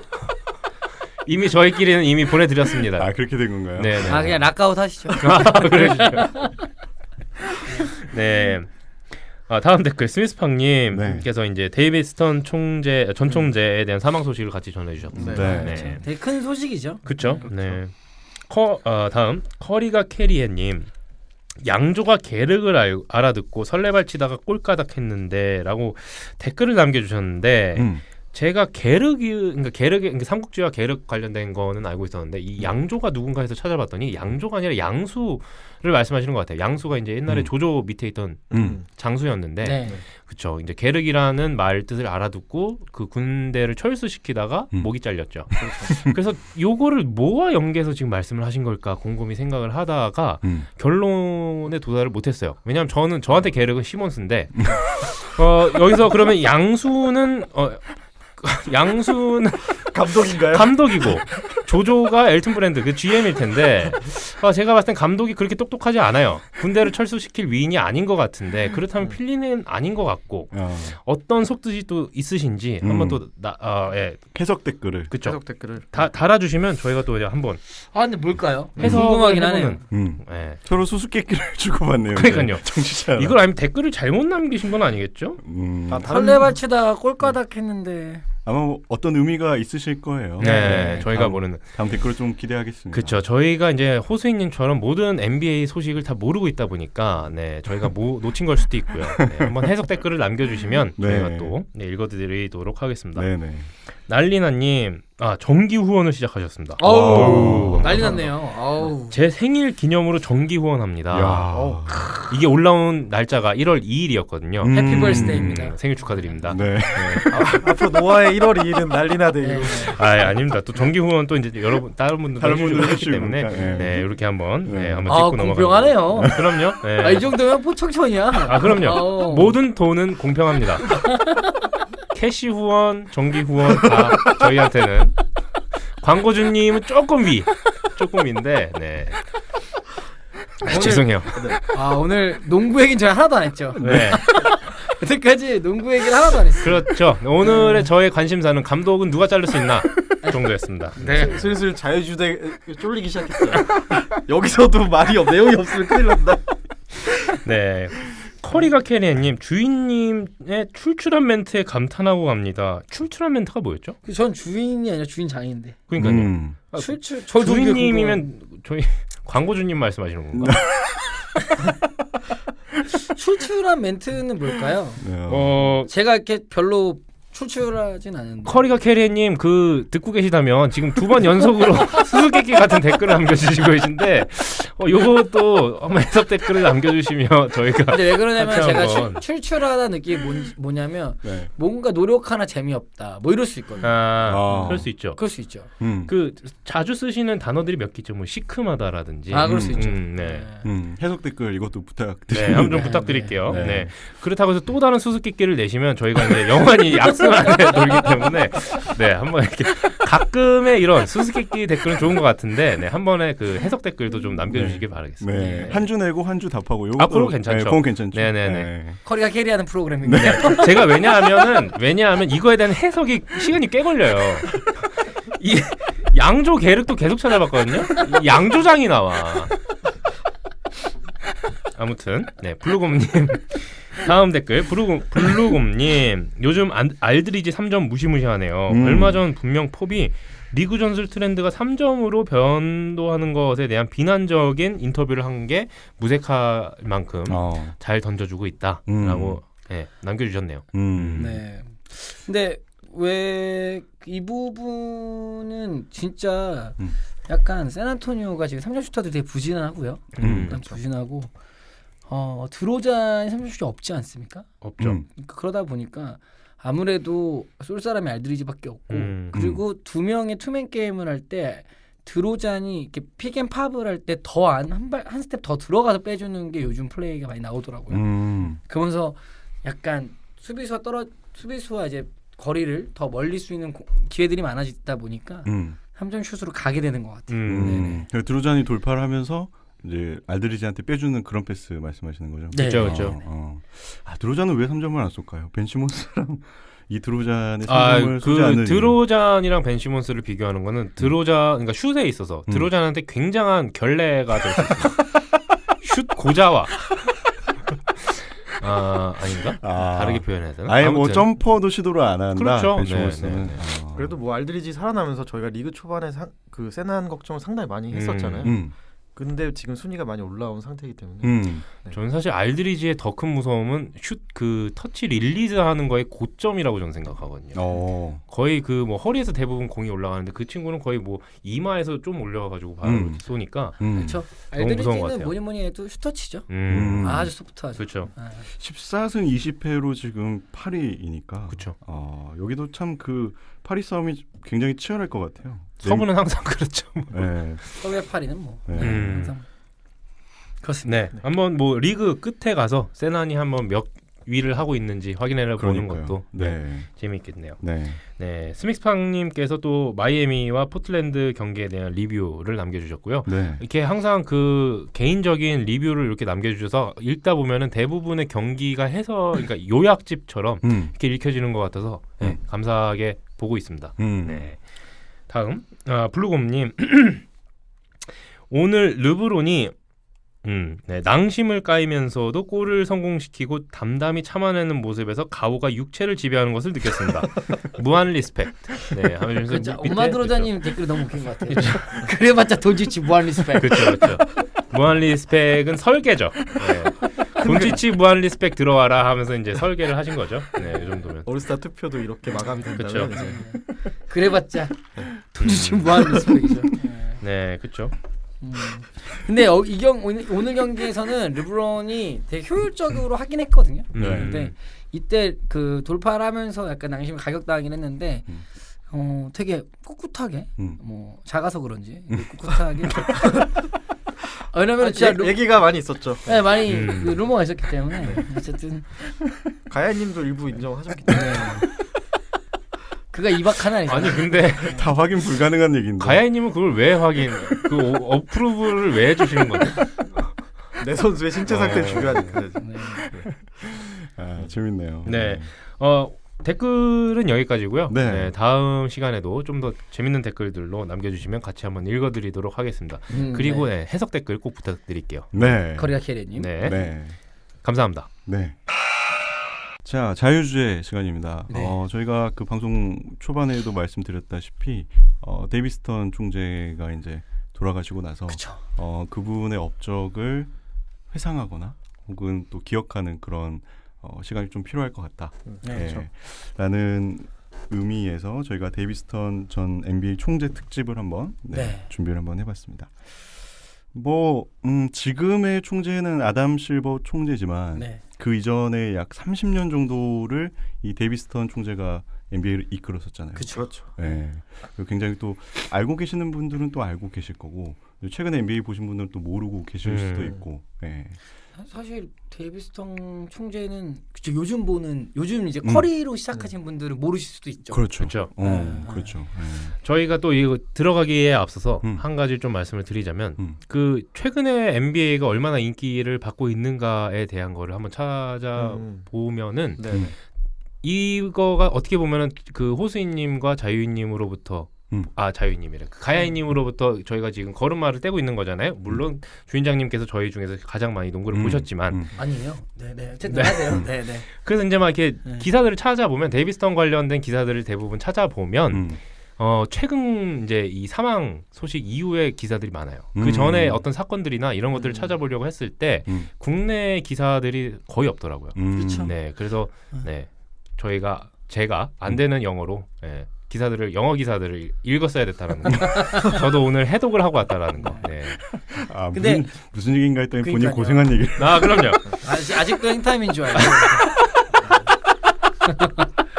근데 뭐 이게 시사하는 바가 있다고 생각이 들어요. 스턴 총재 전과 후로. 감사합니다. 네, 거기서 시사점을 뒤에서 얘기하겠지만. 그러니까 왜 우리가 특집을 다루냐라고 얘기 드리면 사실 우리나라에서는 뭐 NBA 인기가 뭐 미국이나 다른 나라보다는 떨어지다 보니까 데이비스턴 총재까지는 뭐 많이 안 다뤄지고 있고 사실은 미디어가 발달된 아담 실버 시대 때의 뉴스가 오히려 더 많을 정도이나 지금 바라보고 있는 NBA를 만든 사실은 르브론은 어떻게 인터뷰했냐면 농구를 하는 네이스미스 이후로 가장 중요한 사람이다라고 얘기할 정도로 사실 30년 동안 플레이어나 팬이나 구단에게 다 사랑받은 되게 중요한 인물이었고 미국 내에서는 사실은 4대 프로스포츠 커미셔너 중에서 가장 위대한 인물로 거의 만장일치로 뽑을 정도로 되게 위대한 성과를 냈던 총재라고 보시면 될 것 같습니다. 네.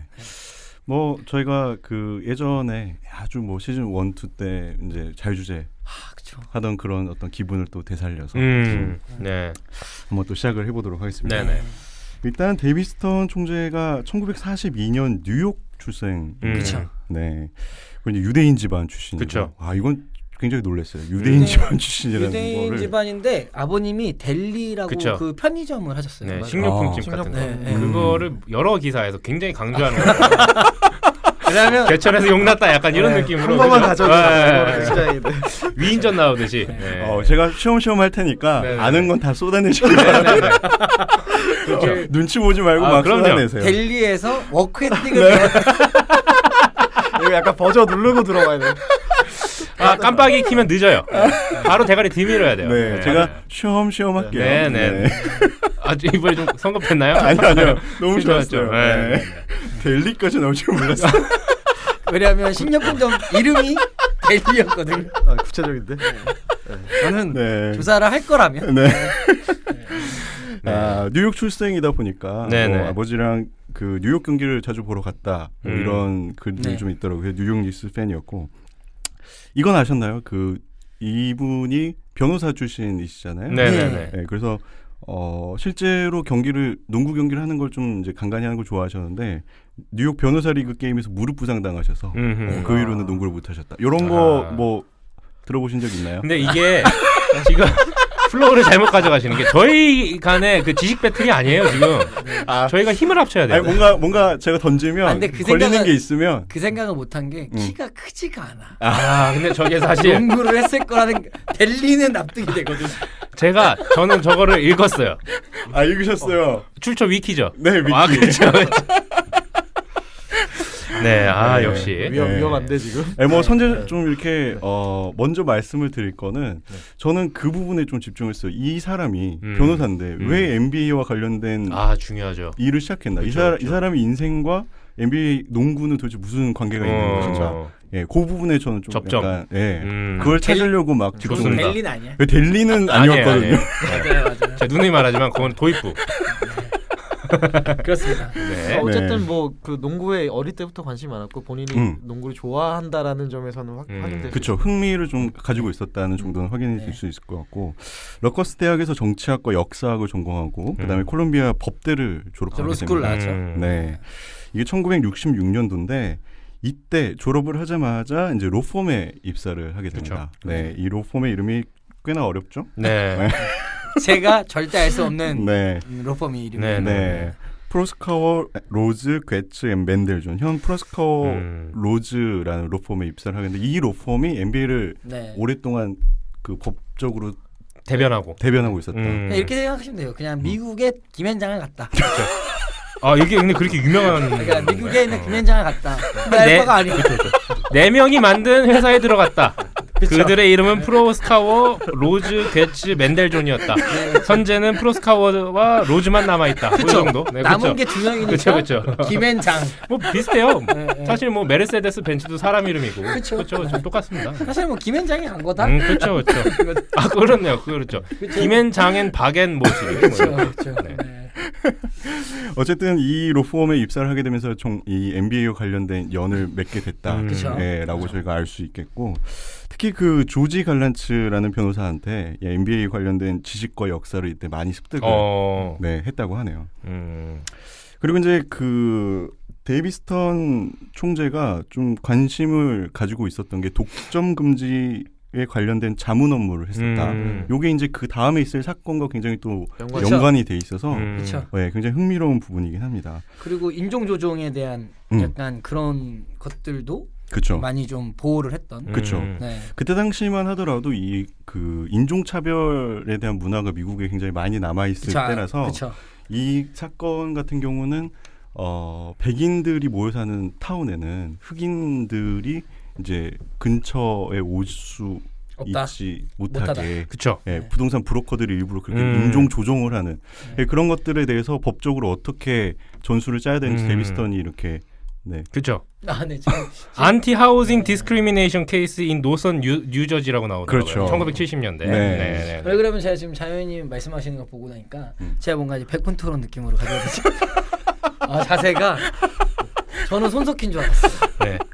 유스름인 줄 알고 좋네요. 저희가 다 같이 손을 잡고 파이팅 해야 됩니다. 이번 방송. 이런 것들이 이제 데이비스턴 총재가 왜 NBA에서 그런 영향력을 끼칠 수 있었는지 작은 조각들로 저는 봤기 때문에 언급을 해드렸고요. 그리고 이제 굉장히 유명한 소송이 하나 벌어지죠. 네. 그 오스카 로버슨이라고 하는 비고 선수가 그때 NBA에 소속되어 있었는데 그 당시에는 NBA와 ABA가 분리돼 있던 그렇죠. 시기였고 이때 아마 계약에 약간 선수들이 단일 팀에 영구적으로 구속이 된다거나 혹은 드래프트에 선수를 한 팀으로 묶고 뭐 FA에 대한 각종 규제들이 좀 있을 때였었고 선수들한테 되게 불리한 조약이 많았기 때문에 이게 독점 금지법에 위반된다라는 생각을 해서 이제 리그에 소송을 제기했죠. 그렇죠. 비고가 선수협회 회장이었기 때문에 그렇죠.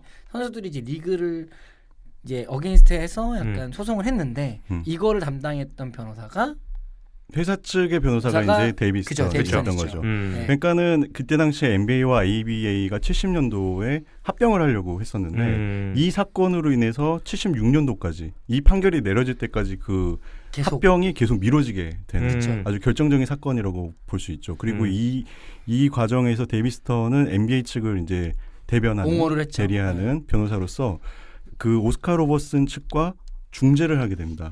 중재를 하게 되면서 가장 저희가 눈여겨봐야 될 게 지금의 FA 제도가 이때 당시에 이제 만들어졌다. 그렇죠. 그러니까 그 전에는 약간 노예 계약 같은 그렇죠. 걸로 한 선수가 한 팀과 계약을 하게 되면은 정식 계약을 하게 되면 그 선수는 그 구단의 어떤 영구적으로 소속이 되는. 약간 정규직 같은 거죠.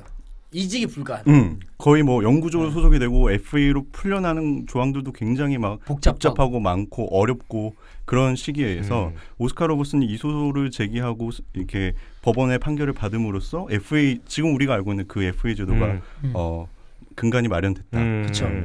그리고 이거가 이제 데이비스턴이 NBA를 대리했기 때문에 가능하지 않았나. 그렇죠. 왜냐하면 그 전에도 이제 그 독점 금지에 관해서 자문 업무도 했었고, 그렇죠. 인종 관련해서도 그런 어떤 넓은 이해심을 갖고 있었기 때문에 이게 타협이 가능하지 않았나. 네, 그렇게 또 생각을 해볼 수 있겠습니다. 그걸 성과로 이제 NBA 이제 검사로 취임을 하죠. 그렇죠. 1978년도에 이제 로펌의 파트너 변호사가 되면서 그 로펌을 떠나게 되고, 그다음에 그때 당시가 레리 오브라이언 총재. 네, 지금 이제 레리 오브라이언 상이 있죠. 네, 이제 MVP를 레리 오브라이언 상이라고 불리우는데 이제 어쨌든 그 전에 8년 동안 그 총 커미셔너를 하고 있었던 레리 오브라이언 커미셔너를 이어받아서.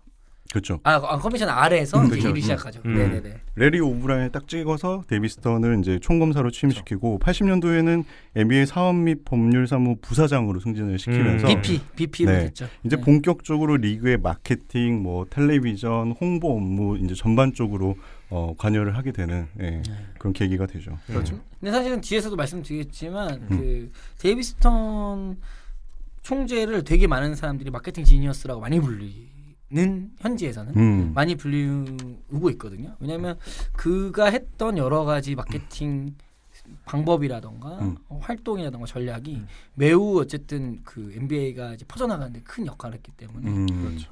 이때 더 자기 재능에 맞는 일을 어떻게 보면 담당하게 되지 않았나 생각합니다. 네. 이렇게 NBA에 본격적으로 발을 들이게 됐더라고요. 네, 그 전에 이제 법률 자문 역할에서 그렇죠. 네. 그리고 이제 데이비스턴이 총재가 되기 전 이제 VP 시절이죠. 그때 당시에 NBA와 관련된 아주 큰 두 가지 업적이라고 해야 되나요? 협의를 남기게 되죠. 네. 그 첫 번째가 약물 검사 제도의 도입입니다. 네.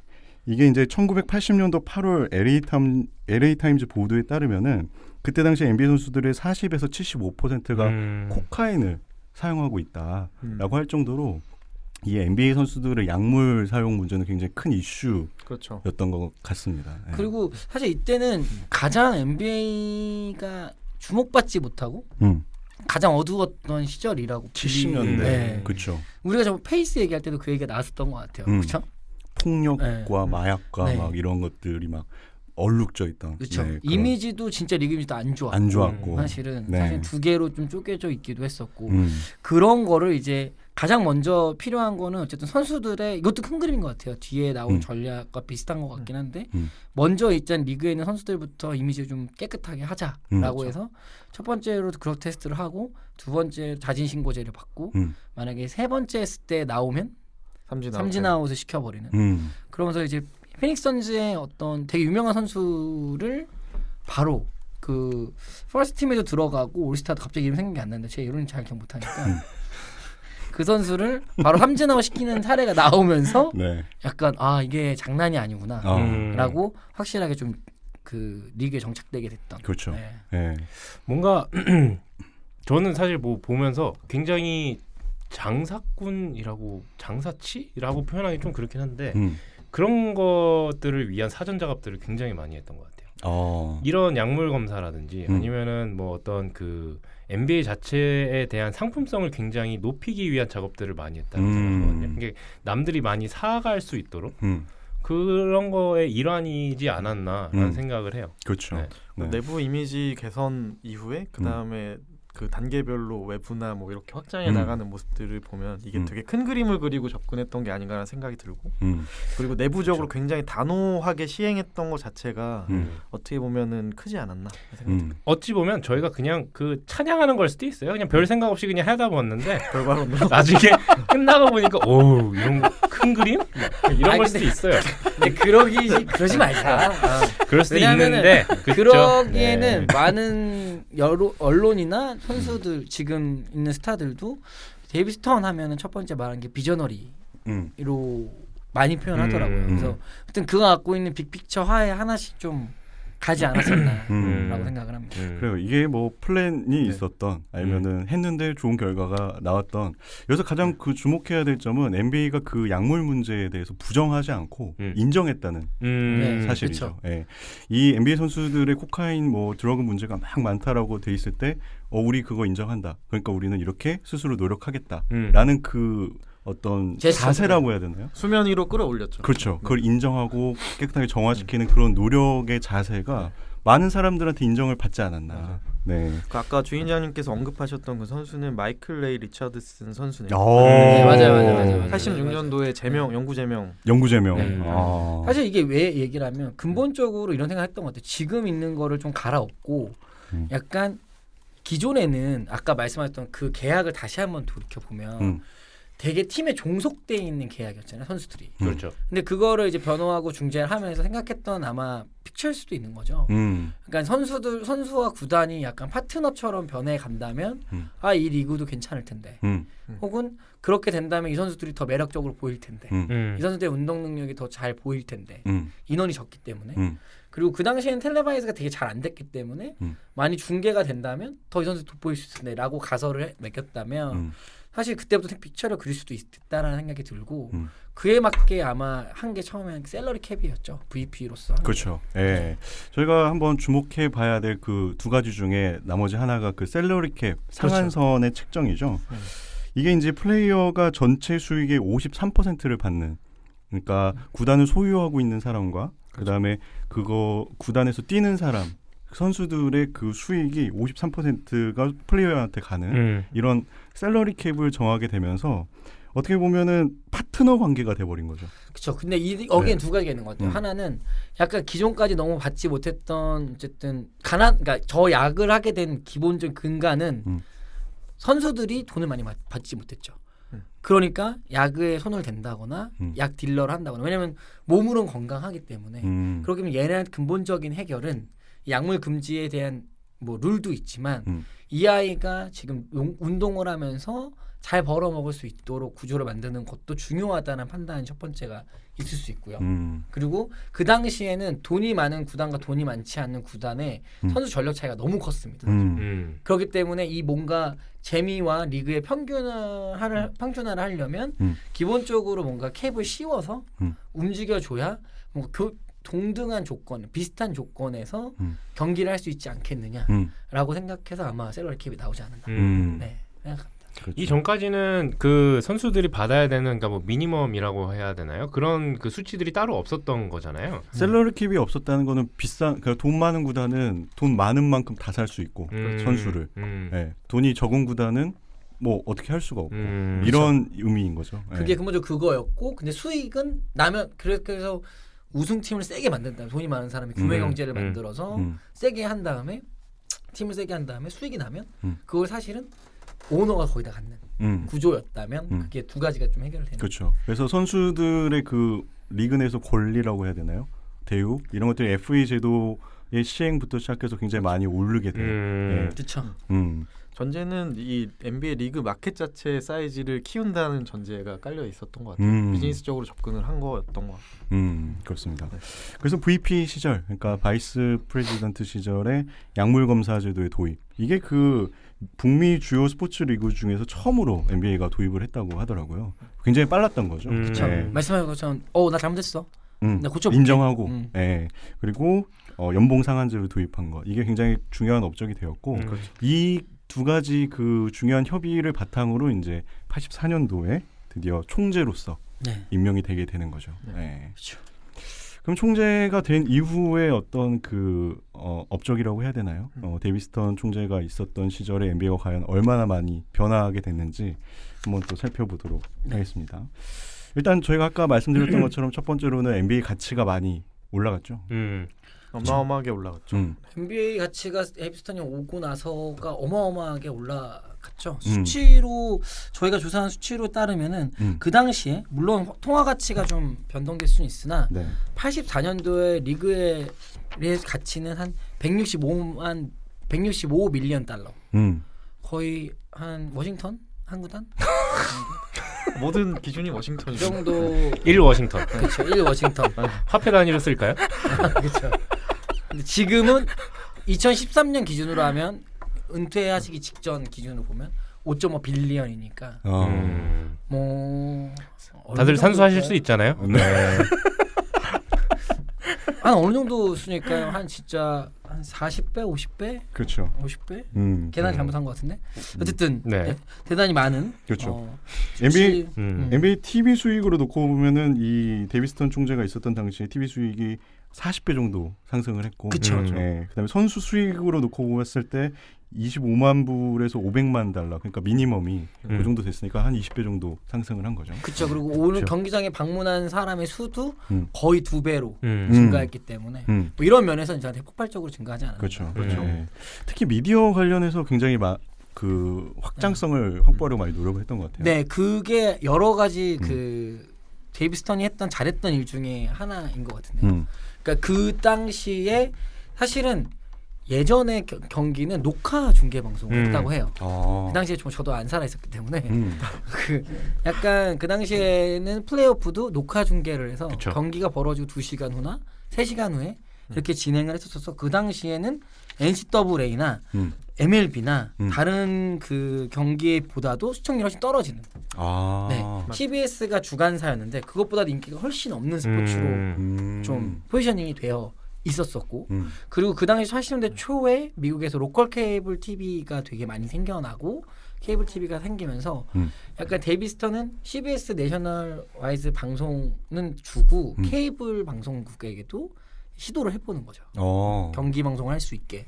그러다가 이 두 개를 같이 병행을 하면서 사람들이 반응이 있으니까 로컬 지역들의 방송국에게도 이 판매권을 팔면서 이 그러니까 이 중계권에 대한 것을 그러니까 변호사 출신이다 보니까 수익화 상품으로 해서 쭉 지역별로 나눠 팔다 보니 원래 방송했던 것들은 1년에 13경기, 20경기 수준이었다면 나중에는 거의 60경기까지 방송이 되는 결국 로컬 케이블까지 되죠. 그러면서 사람들에게 관심을 확실히 높여주는 계기가 되었던 것 같아요. 그러다 보니까 중계권 수익이 한 곳에서만 딜을 하던 게 여러 개 경쟁 체계가 되고 로컬까지 가다 보니까 중계권 수익이 늘어나게 되고 그러다 보니까 다시 그 돈이 리그로 유입이 되고 그 리그에 유입이 되는 것이 다시 구단의 수익과 선수의 수익으로 나눠지고 그럼 그들이 다시 퍼포먼스가 나고 이런 부분이 있었던 것 같고 그 당시에 좀 관심을 그러니까 NCAA 그 당시 인기가 많았던 NCAA에서 중얼 받았었던 매직 존슨과 레리 버드도 NBA로 그렇게 넘어오면서 그 중계권이 확장되면서 사람들의 관심 인지도가 높아졌을 때 두 스타가 소비자들의 관심을 더 이끄는 그래서 돈이 더 많이 생기는 그렇죠. 선순환 구조를 만들지 않나. 뭐 그 선순환 구조에서 뭐 계속 여러 가지 요인이 있겠지만 자체적으로 우선 상품화 정리를 한 것 같고 그 약물 검사나 이런 것들을 통해서 그다음에 돈을 더 쥐어주면서 또 그 상품을 높이고 또 그거를 각 미디어들에서 잘 팔고 또 그걸 통해서 흥행 유도도 하고 그렇죠. 또 그 이후에 뭐 말씀하시기로 글로벌 이제 확장되는 그렇죠. 그런 것들을 계속해서 선순환적으로 이제 돌렸던 것 같아요. 네, 그 돈이 들어온 걸로 와서 첫 번째로 했던 게 약간 팀 중심이었잖아요. 아까 계약이 되게 중요했던 계약일지도 모르는 생각을 하는 게 그 당시 NBA 편에서 대리했을 때 그런 생각을 했던 건지도 모르겠다라는 생각은 해요. 그 당시엔 팀이 먼저였거든요. 약간 홍보나 모든 포커스가 그 당시에 구단이 먼저였다라면 데이비스턴이 와서는 사실은 스타가 먼저였던 약간 제 차를 레이커스와 셀틱스의 대결보다는 매직 존슨과 레리 버드의 대결로 좁힌다던가 뭐 그런 스타들을 계속 만들어내고 특히나 뭐 데이비스턴 시대에는 마이클 조던이죠 사실. 그렇죠. 그렇죠. 이제 그런 84년도 드래프트에 또 마침 그 마이클 조던과 올라주원과 찰스 바클리가 나오면서 마이클 조던을 신발 계약까지 시키면서 만들어내는 이런 하나의 스토리를 만들어내는. 왜냐면 또 조던이 그때 NCAA랑 올림픽에서 우승을 할 때 멤버였기 때문에 워낙 또 인기가 많았고 와서 또 되게 약팀이었던 시카고가 좀 올라가는 모습을 보여지다 보니까 이런 것들 활용해서 스타 마케팅 쪽으로 완전 풀어낸 사례가 아니겠는가.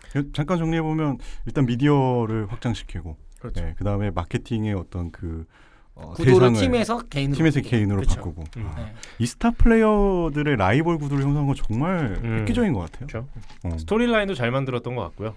신데렐라들도 잘 뽑아냈던 것 같고 기존의 그 시스템 세계였다라면 과연 마이클 조던이 뭐 신발 계약이라든지 아니면은 그런 그 라이벌 구도라는 것들도 사실은 있을 수가 없었겠죠. 단순 경기 구도에서 이게 스토리가 있는 세계관이 형성이 되는 시기가 아니었나 이런 생각이 들어요. 왜냐면 저희도 기억나는 게 마이클 조던과 찰스 바클리는 상당히 라이벌로 저희 머릿속에 인식되어 있잖아요. 그렇죠. 그냥 그게 과연 우리가 모든 경기를 봐서 인식되어 있는가, 그렇죠. 리그가 만든 스토리에 의해서 소비자가 인식한 건가라고 하면 후자일 가능성이 높고 그거를 아마 가장 진두지휘했던 게 데이비스턴 아니었나. 네. 시카고 불스의 마이클 조던이냐, 마이클 조던의 시카고 불스냐, 요 차이인데 사실은 참 대단한 것 같네요. 그리고 슬램덩크도 좀 더 재밌어졌죠? 네, 아마 총재로 부임하고 84년도부터 과거의 슬램덩크는 그냥 참여하고 싶은 사람이 한 번에 하는. 그러니까 과거에는 22명이 나와서 막 올라주원 아니죠. 줄리어스 어빙, 카니 압둘자바 이런 선수들은 22명이 그냥 쭉 덩크를 하고 잘했네. 제 몇 점이네. 와, 덩크네. 네, 잘 뭐 치네. 약간 누가 덩크를 많이 잘하냐 이쪽에만 집중을 하다 보니까 서로 사실은 뭔가 팬과 소통보다는 내가 진짜 덩크 잘한다 그렇죠. 이런 느낌의 좀 집중된 콘테스트였다면 데이비스턴이 와서 한 건 또 이것도 대립 구도죠. 그러니까 라운드 형식으로 바꿔서 1라운드에 승자가 올라가서 둘이 결승을 다시 하는 그런 구도로 바꾸면서 나왔던 콘테스트의 첫 경기가 마이클 조던과 도미닉 윌킨스의 슬램덩크 콘테스트가 되면서 더 이제 소비자들이 집중을 하게 됐죠. 네. 그 덩크는 호수님이 몇 번 언급을 해서 하이라이트 본 적이 있는데 그런가요? 언급을 너무 많이 하셔가지고 그러니까 여러 가지를 꼭 보시기 바랍니다. 도미니크 윌킨스는 윈드밀이 진짜 대단했었죠. 늘 뭐 역사상 최고의 덩크라고 칭찬하시는 그런 덩크죠. 그리고 또 연고지가 굉장히 확장이 됐죠. 그렇죠. 이렇게 약간 보십시오. 이제 돈이 들어오고 수익이 나눠진다는 걸 보면 새로운 업체들이 생깁니다. 그리고 새로운 회사들이 들어오죠. 저기 들어가면 돈이 되는데 라가 보이니까. 그렇죠. 그러면서 이제 뭐 마이애미 히트라든가 88년도 89년도 마이애미 히트라든가 그리고 샬럿 호네츠, 그다음에 다음 년도 89, 90 시즌에는 올랜도 매직 이런 선수들이 이제 80년대 이런 팀들이 80년대 생겨났었고, 그렇죠. 뭐 그다음에는 이제 그 외로도 했던 토론토 랩터스나 멤피스 그리즐스 그렇죠. 까지 나갔던 맞아요. 멋있죠. 데이비스턴 총재 시절에 7개의 새로운 팀이 생기는데 방금 말씀하셨던 팀들 외에도 미네소타, 그렇죠. 미네소타가 있죠. 미네소타도 있고, 멤피스는 이게 밴쿠버 그리즐리에서 멤피스 그리즐리. 참 출출하네요. 멘트가 출출해.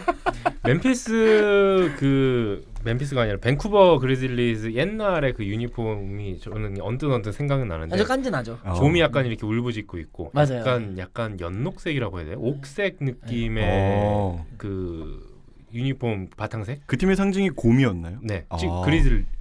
그리즐리 곰. 그 당시에 곰인가요? 밴쿠버 그리즐리스가 곰이었나요? 멤피스도 곰이잖아요 지금. 네네네. 그때도 그 갈색 곰이었던 걸로 기억합니다. 그래요? 네네. 저 멤피스 그리즐리스는 저는 표범인 줄 알았었어요. 헷갈렸네. 일단 확인 안 된 건 넘어가시죠. 네네. 제가 알기로는 밴쿠버에서 시작을 해서 그쪽에 그리즐리 곰이 많아서 그리즐리 곰, 이렇게 해가지고 그리즐리스 이렇게 나왔던 걸로 기억을 합니다. 네. 우리끼리 힘을 합쳐야 되게 네, 그럼요. 되게 좋네요. 꾸역꾸역 밀어 넣었습니다. 네. 자, 그리고 세계화라는 그쵸. 이슈를 또 빼먹을 수가 없습니다. 그거에 좀 가교 역할에 있는 게 흥행 유도와 이제 글로벌화 네, 가운데 있었던 게 또 드림팀 그렇죠. 얘기도 하실 거죠? 네. 네. 저는 세계화의 그 가장 큰 키워드가 드림팀이 아닐까. 저는 사실 흥행 유도로 봤어요. 사실은. 그럼 둘 다 포함할 수도 있겠네요. 저한테는 왜냐면 NBA가 어떤 느낌이냐면 그 해외 축구로 보면 약간 챔피언스 리그 있잖아요. 네. 그 각 지역에 있는 모든 잘하는 팀들이 와서 이제 경쟁하는 그 리그를 제가 보는 느낌은 NBA가 그 챔피언스 리그를 담당한다라고 생각을 하거든요. 근데 물론 다른 리그들이 있는 건 아니지만 세계 최고의 리그는 NBA 하나. 요거를 어떻게 보면 그 드림 팀을 통해서 보여줬던 게 아닐까. 왜냐하면은 이때 당시에 그 드림 팀이 우승하는 동안 30점 이하의 점수 차이로 진 적이 그러니까 다 이겼어요. 30점 이상. 모든 경기를 30점 차 이상으로. 32점에서 68점 차이라고 하더라고요. 근데 이게 뭐 맞는 얘기일 수도 있는데요. 그 88년도에 미국이 우승 못했잖아요. 우승을 못했고 이제 그러니까 약간 글로벌리하게 사람들이 조금씩 알아가고 있고 왜냐하면 84년도에 중국에는 CCTV랑 계약을 맺으면서 중국에는 사실은 NBA가 되게 이른 시기에 진출을 하게 되거든요. 맞아요. 그러면서 사실 아시아권도 좀 알게 되고 그 약간 아시아권에도 퍼지기 시작하고 있었는데 88년 서울올림픽 때 미국 대표팀이 사실 집니다. 지고 세계선수권 대회도 지게 돼요.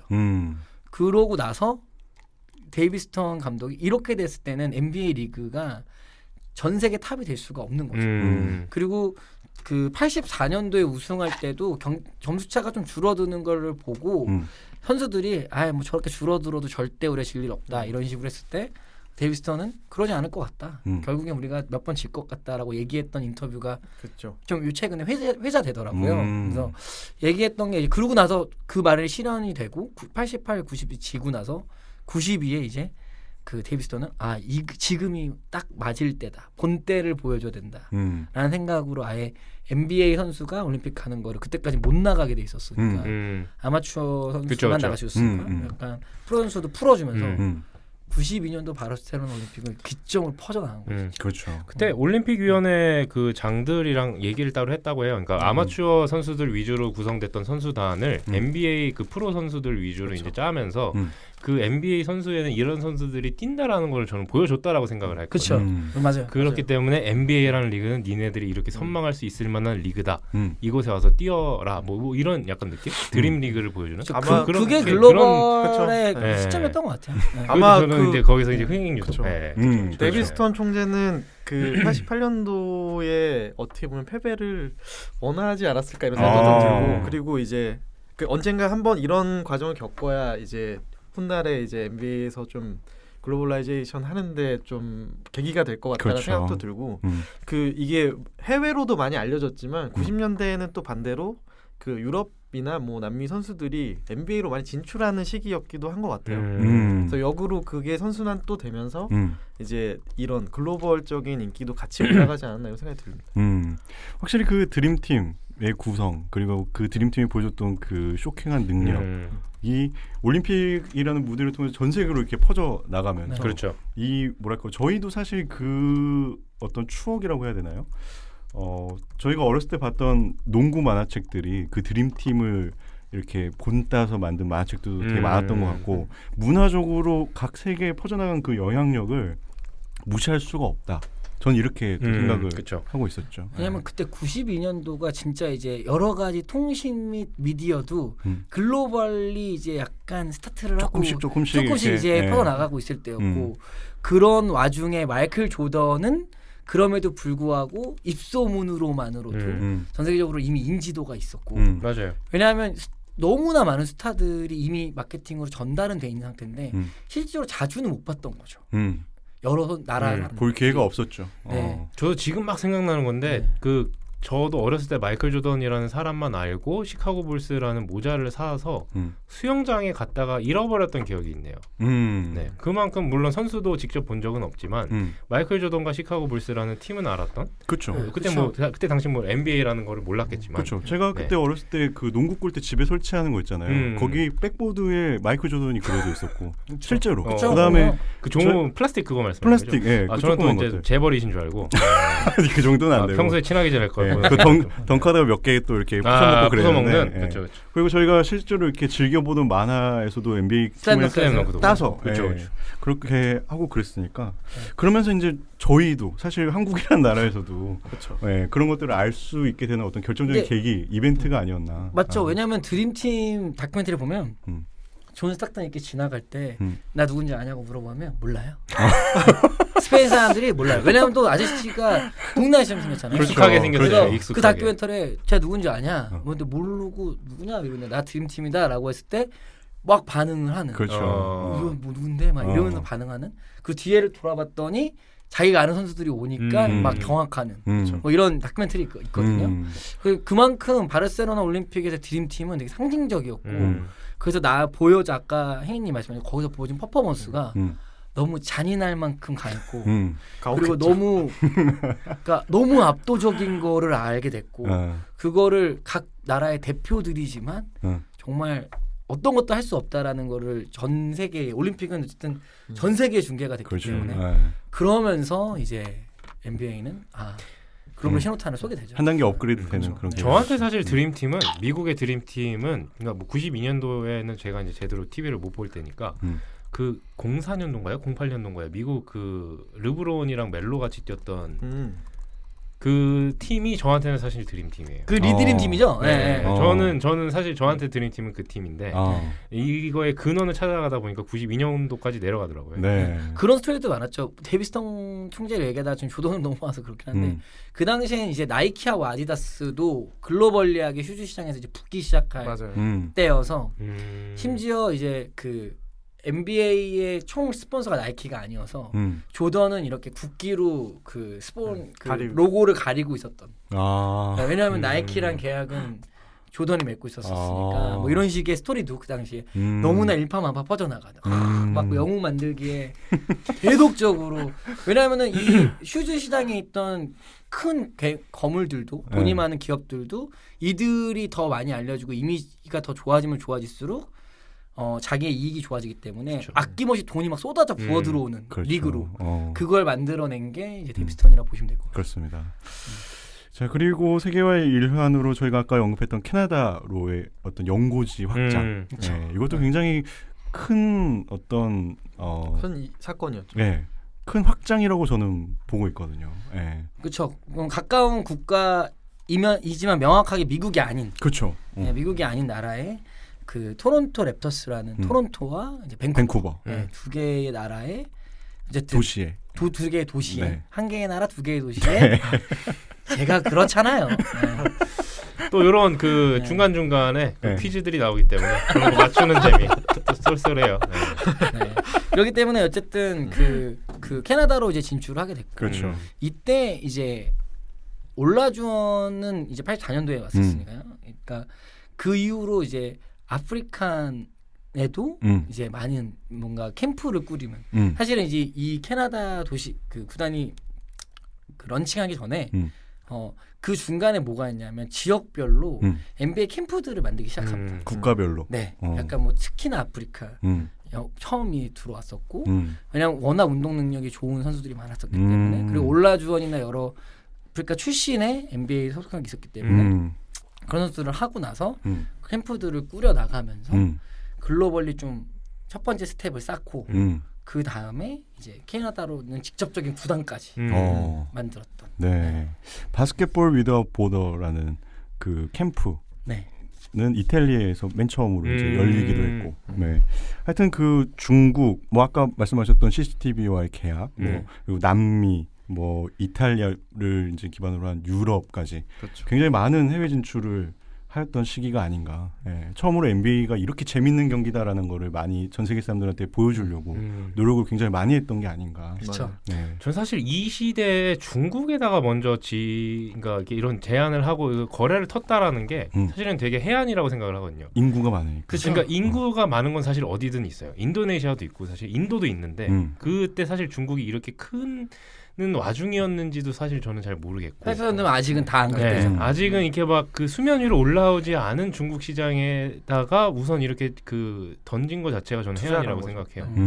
그 막 그 스톤 총재 이제 돌아가신 날 그 뉴스들을 보니까 그 글로벌라이제이션 부분에 대한 성과를 굉장히 많이 조명을 해줬고 그리고 이제 막 그 스테이플 센터 나오면서 막 인터뷰를 많이 하더라고요. 그래서 저희 같은 사람들이 막 나와요. 그래서 이제 해외에서 온 팬들인데 이제 이런 이 사람들이 이걸 보기 위해서 여기 오는 것 행위 자체가 굉장히 큰 업적이다라는 식으로 얘기를 많이 하더라고요. 그렇게 생각하니까 또 그러네요. 사실 그렇게 따지고 보면 그런 거랑 비슷한 게 사실 우리가 최근에 열광하고 있는 루카 돈치치라던가 야니스 안테토쿤보라던가 뭐 덕 너비스키라던가 뭐 이런 선수들 다 사실 데이비스 턴이 글로벌라이제이션을 하면서 그렇죠. 거기 있는 유망한 선수들을 이제 NBA 리그로 끌어들일 그렇죠. 수 있는 기회들을 만들어 나갔다라는 게 그리고 지금 우리나라의 이영준 선수도 데이비슨에서 뛰는 이 선수도 NBA 아시아 캠프에서 발탁돼서 미국까지 지금 대학까지 가게 그러니까 이게 너무 다단계 같은 거죠. 어떻게 보면은 진짜 무서울 정도로 구조화되어 있기 때문에 퍼널을 되게 잘 만들어 놓지 않아요. 저는 저런 그 말씀하셨던 것처럼 트레이닝 캠프, 그러니까 글로벌화된 트레이닝 캠프도 굉장히 큰 글로벌화에 이바지를 했다고 해요. 그러니까 트레이닝 캠프라든지 아니면 시범 경기를 해외 나가서 하는 거. 그러네요. NBA 글로벌 게임. 그런 건 사실 저희가 최근에 그 작년 10월이었나요? 아니면 올해 10월에? 작년 11월에 상해 말씀하시나요? 네, 맞습니다. 네네. 상해에 필리가 한번 온다라고 해서 중국으로 가서 막 경기 보는 거에 대한 저는 일정을 한번 봤었거든요. 네, 그때 같이 가네 아니 그죠. 가자만 했었다가 이제 뭐 결국은 못 갔지만 그런 것들에 대한 그러니까 모두가 미국에 올 수 없기 때문에 그들이 나가서 이렇게 쇼오프를 해주는 그런 것들도 굉장히 많은 글로벌화에 이바지를 했다고 생각합니다. 그리고 이제는 그 의무화가 됐죠. 데이비스 턴 시대 때 의무화가 돼서 몇 개 구단은 나가서 경기를 치러야만 한다. 그러니까 치르면 좋겠다 이게 아니라 치러야만 한다, 방문해야만 한다. 그렇죠. 로 바뀌었기 때문에. 돈은 끌어올게 해야 될 일 해라. 그렇죠. 정말 NBA 세계화의 어떻게 보면 아버지 같은 그렇죠. 그런 분이시죠. 그 네. 출발점에 이제 호수인님 비긴즈 그렇죠. 집에서 이제 녹화를 뜨기 시작하죠. 이제.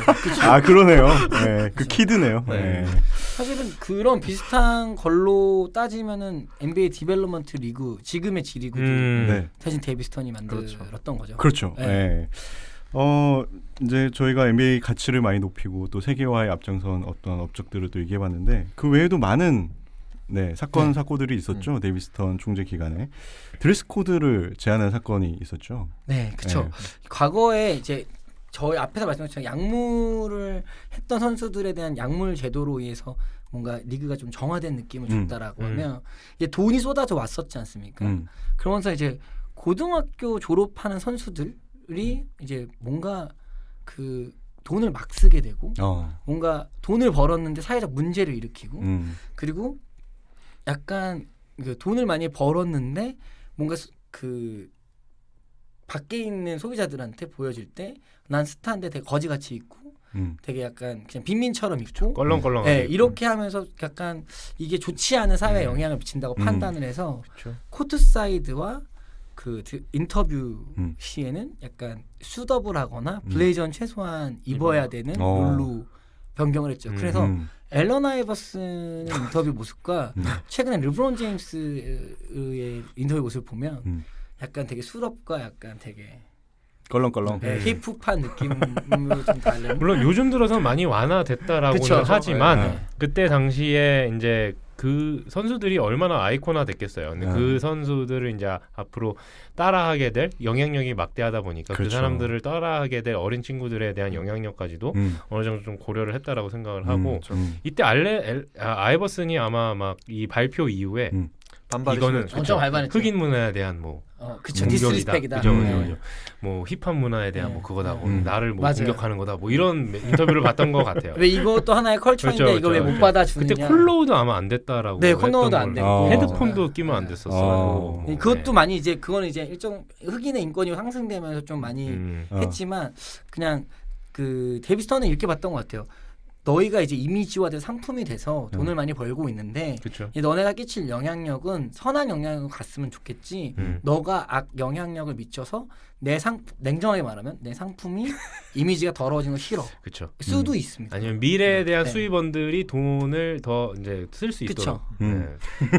뭐 이런 비슷한 맥락에서 이제 미디어에 대한 뭐 인터뷰 거부나 이런 것들을 금지하기도 했죠. 팬과의 스킨십과 약간 미디어와의 그 미디어량을 계속 늘려나가는 이런 거에서는 의무화를 시켜버릴 정도 단호하게 대했던 거죠. 이거에 대한 벌금 완전 때려버리고. 이런 어떤 그 도덕적 기준이라고 해야 되나요? 그러니까 위상이 높아 본 적이 없었기 때문에 그게 내가 어떤 영향력을 주는지 몰랐는데 이런 기준이 좀 처음에는 깝깝하고 뭐 이 새끼 뭐야 뭐 우리보다 모독하는 거야 막 이럴 수 있지만 이게 시간이 지나고 나서 보면은 그 사람이 주는 어떤 영향력을 생각했을 때 그런 어떤 기준점이 필요한 것 아닌가. 그리고 라는 생각이 좀 사실은 드네요. 이거에 일맥상통했던 게 NBA 케어 제도잖아요. 그렇죠. 사실 NBA 케어라고 하는 여러분들이 이제 리그 패스를 보시거나 여러 가지를 보실 때 중간중간에 캠페인이 계속 바뀝니다. 사회에 던지고 싶은 메시지가 계속 바뀌기 때문에 캠페인은 계속 바뀌는데 기본적으로 자기가 번 돈의 일부분을 자기 지역 사회 커뮤니티에 환원을 해야 되는 의무가 있어요. 선수들에게. 그렇기 때문에 NBA 케어를 통해서 지역 사회에도 공헌을 하고 뭐 미국이 워낙 지역 사회 기반이 단단한 연고가 단단한 나라 아닙니까? 그렇죠. 그러면 이거에 대해서 다시 또 돌아가면 그들은 다시 그 스타에게 받은 것을 꿈을 갖고 다시 또 그 리그를 바라보게 되는 계속 이 리그에 대한 이미지나 환상은 올라갈 수 있는 구조를 만드는 거죠. 어떻게 보면 상품에 대한 충성도를 만든다라고 저는 생각을 했는데 맞죠? 맞지 않나요? 네. 이거 뭐 마케팅 학회인가요? 정말 이게 CRM 아닌가요? 이게 정말 끊임없는 사회공헌 활동이 그쵸, CSR일 수도 있고 그렇죠. 정말 좋죠. 네. 그리고 원앤던 룰도 아까 그 말씀하셨던 비슷한 거와 거죠. 비슷한 어떤 뭐 관점이라고 해야 되나요? 그러니까 고등학교 애들이 졸업하고 막 돈을 많이 벌구나. 케빈 가넷 시대들이죠. 막 돈을 많이 벌고 막 쓰고 이제 막 하니까 약간 너무 플렉스 하니까 그래? 니네 학교를 못 배워서 그렇구나. 학교를 1년은 무조건 하고 와야 된다. 그 나이 제한을 두는. 네. 약간 그 뭔가 대학의 NCAA 농구가 좀 약간 아카데미컬하고 좀 명확한 학교마다 규율이 있지 않습니까? 근데 그걸 네가 1년은 겪어보고 기본적으로 나와야 되는구나라는 의무를 만들어버리는. 네. 그렇죠. 네. 그리고 CP3의 트레이드 이것도 저희가 언급을 안 할 수가 없죠. 네. 아, 네. 갑자기 그렇게 하니까 네. CP3 트레이드는 저기 행이님이. 아, 전가요? 전가요? 사실 뭐 이거 뭐 크리스폴 사건이라고 하기는 그렇지만 이때 당시에 2011년 아마 12월 경에 있었던 사건이라고 하더라고요. 이게. 이게 이제 그때 뉴올리언스에 뛰던 크리스폴이 그 원래 3자 트레이드 LA 레이커스와 휴스턴 간의 3자 트레이드로 이제 진행이 될 예정이었는데 그때 당시 뉴올리언스가 아마 그 리그에 그 NBA에 속해지는 그 뭐라고요? 그 구단 주가 잠시 공석이어서 리그에 속해져 있는 상황이었고 그래서 이제 데이비스턴이 잠시 이제 그 총재도 하지만 뉴올리언스 구단도 대응 역할도 하는 상황에서 자연재해 때문이었죠. 그때 네네네. 카타리나. 네네. 아무튼 그렇게 돼서 요거에 대한 트레이드를 거부를 하는 비토를 하는 그 이유는 그냥 바스켓볼 리즌. 진짜요? 그렇게 나와요. 어떤 말인가요? 농구적인 사유로 거부한다. 어떤 말이에요? 바스켓볼. 바구니 발인가요? 네. 너무 구수했나요? 네, 역시. 이건 뭐 워낙 유명한 사건이잖아요. 그렇죠. 네. 저는 사실 몰랐어요. 저는 그래서 찾아보면서 이제 알게 됐어요. 바스켓볼 리즌이 너무 웃겼죠. 그래서 이제 뉴올이 원래는 크리스폴을 레이커스로 보내고 레이커스는 파우 가솔을 휴스턴으로 보내고 휴스턴과 이제 레이커스는 뉴올리언스한테 케빈 마틴, 루이스 스콜라, 오돔 그리고 1라픽이랑 거기에 드라기치까지 요렇게 해서 이제 주려고 했는데 그때 당시에 이제 그 빅마켓이 아닌 시장에서 이제 그 빅스타가 나가는 거에 대한 좀 방지를 한 게 아닌가라는 평들이 좀 있더라고요. 왜냐면 이 전에도 보면 덴버에서 뛰던 멜로가 그 전 시즌에 뉴욕으로 가게 되다 보니까 그거에 대한 그 빅스타의 유출 그리고 균형적인 그 구단 운영 뭐 이런 거에 대한 거 사유로 이제 비토를 하게 된 거라고 해요. 네. 근데 바로 LA 클리퍼스를 저희가 그때 그 10년 리뷰 때도 후수인님께서 되게 열변을 토하면서 얘기를 한번 하셨었죠. 그렇죠. 정말 언급할 가치도 없는 팀으로 크리스 폴이 가게 되면서 새로운 역사가 시작이 되는. 네. 그렇죠. 그렇게 룰을 많이 바꿨어요. 또 뭐 수비자 공격자 3초 있는 것도 바꾸고 핸드 체킹 룰도 아마 여러 가지 그 공격적으로 바꾸죠. 공격적으로 많이 바꿨죠. 네. 뭐 저희가 데비스턴 총재의 어떤 그 업적들 사건들을 모두 다 언급할 수는 없지만, 네. 뭐 저희가 기억하고 정말 의미가 있고 가치가 있다라고 생각하는 부분들은 이렇게 좀 요약을 해서 소개를 좀 해드린 것 같은데 어떠신가요? 지금 아담 실버 총재랑 비교를 한번 해보자면은 어떤 느낌이 좀 드시나요? 거기 넘어가기 전에 심판 사건 하면 안 됩니까? 그것도 있으신가요? 준비는 해왔는데. 네. 하시죠. 제가 분명히 말씀드린 것 같은데 이렇게 넘어가시네. 넘어간 줄 알고. 저도 아까 그 보면 네. 그 얘기 안 한 것 중에 하나가 다 하고 갑시다. 돈 냈는데 아니 녹음실 돈 냈는데. 그리고 저희도 이렇게 얘기할 수 있다라는 걸 호수인님한테 보여줘야 돼요. 좋습니다. 하나씩만 그러면 짧게. 짧게?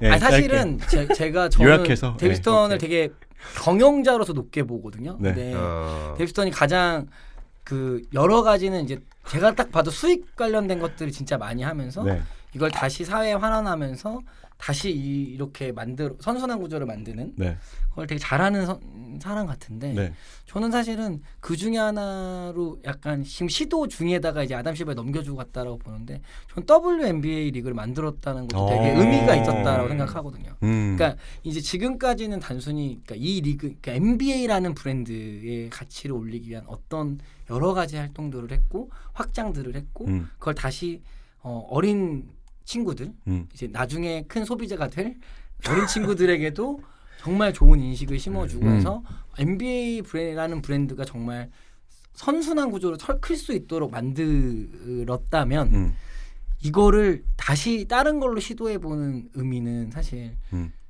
WNBA가 아니었나. 왜냐하면 여자들은 대학까지밖에 농구를 못했었고 더 농구로 직업을 갖고 싶은 사람들에게 사실은 뭔가 해결책을 줄 수 없었고 그래서 WNBA를 만들고 또 다른 똑같은 방식처럼 WNBA가 리가 짧았기 때문에 쉴 때 다른 나라에 가서 WNBA 선수가 얼마나 잘하는지를 또 뛰게 허락해 줌으로써 그러네요. 이 WNBA가 지금 빠르게 성장하고 있지 않습니까? 그렇죠. 그래서 그런 부분도 역시나 NBA가 만들어졌었던 구조와 거의 비슷하게 WNBA가 가고 있기 때문에 되게 그런 걸 보면 정말 진짜 이 사람 수완이 정말 좋다. 남자들만이 하고 있던 그 농구의 프로 세계를 여자들에게도 여성에게도 확대한 그 점은 정말 짚고 넘어가지 않을 수가 없는 아주 좋은.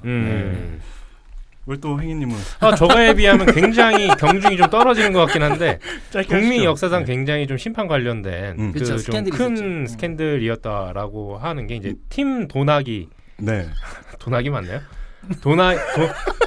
유튜브에 주인장님이 계시고 그 유튜브에 도나히 뭐 도나휘 뭐 이렇게 말씀하시긴 하더라고요. 근데 팀 도나기 사건이 있는데 팀 도나기가 이제 그 심판진들 중에 한 명인데 0506 그리고 0607 시즌에 악의적으로 자기가 그 도박 경기 도박에 연루가 돼 있었고 그 자기가 담당하던 경기까지 이 도박이랑 연루를 해서 심판 콜들을 다 픽스를 했다. 그런 거에 연루가 됐던 사건인데 이게 사실 시작은 그 뉴욕 포스트 기사에서 FBI에서 이거에 관련해서 지금 조사를 하고 있다라는 기사가 터졌었대요. 그래가지고 05년도부터 이제 2년 동안 요런 그 작업들을 한 그 심판에 대한 조사를 진행을 했고 조사 결과 고등학교 친구랑 요런 그 좀 작업들을 했었고 거기에 대한 뭐 내부자 정보라든지 아니면은 뭐 선수에 대한 그 신체적인 어떤 정보들을 수신호 같은 걸로 고등학교 친구한테 좀 이렇게 보내줬다. 그래서 이제 이런 배팅들을 할 수 있게 했다라는 혐의로 15개월의 그 징역형을 살아요. 그래서 요거가 이제 터진 이후로 바로 이제 데이비스턴 그 총재는 그 요런 그 정의 구현에 대해서 어떤 것도 다 지원을 할 거고 이거에 대한 정의가 제대로 밝혀졌으면 좋겠다. 그런 다음에 요런 그 심판 연루 그 도박 연루 사건 이후에 그 경기 이전에 그 원래는 그 경기 당일날 오전에 심판진들이 공개가 됐었대요. 경기 전에. 근데 이제는 90분 전에 공개를 해주는. 그리고 심판들은 그 어떠한 도박과 관련된 행동을 하면 안 되는 걸로. 그 전에는 뭐 카지노라든지 아니면 도박장 같은 데서 한 반 이상의 심판진들이 가서 이제 이런 행위를 즐겼었다고 하는데 그 이후에는 어떠한 도박 관련된 행동도 하면 안 되는 걸로. 관련 규정을 굉장히 엄격하게. 네. 그건 참 엄해요. 엄한 게 또 맞다라고 봐요. 네. 그렇죠. 굉장히 필요하죠. 네. 뭐 마지막으로 마법사님 뭐 못하시는 얘기가 또 있으신가요? 저는 못한 얘기보다 네. 원래 제가 그 사실 뭐 이제 흠이라고 하면은 뭐 지금 얘기했던 심판 스캔들 부분이나 뭐 크리스폴 트레이드 얘기가 있었는데 뭐 네 번에 또 락아웃 시즌이 있었잖아요. 그렇죠. 그래서 뭐 호수인님께서 그 부분별로는 상세히 말씀을 많이 해주셨기 때문에 그걸 봐도 제가 이해가 사실은 100% 안 되더라고요. 그럼요. 사실 선수 계약 문제인데 당사자가 아니면. 근데 뭐 어떻게 보면은 결국에 그런 것 같아요. 이제 회사의 관점으로 보면 회사 자체의 이익이 늘어나는 과정에서 서로 이제 이익 배분이나 이런 부분에 대한 투쟁이 당연히 노사 간에 일어나는 부분이 당연했다고 생각하고 선수 그 당시 NBA뿐만 아니라 다른 뭐 MLB나 NHL 뭐 NFL 리그에서도 그런 직장 폐쇄 과정들을 겪고 있는 상황이었기 때문에 뭐 NBA에서도 뭐 일어날 수 있는 수순이 아니었나 이런 부분이 좀 생각이 들고요.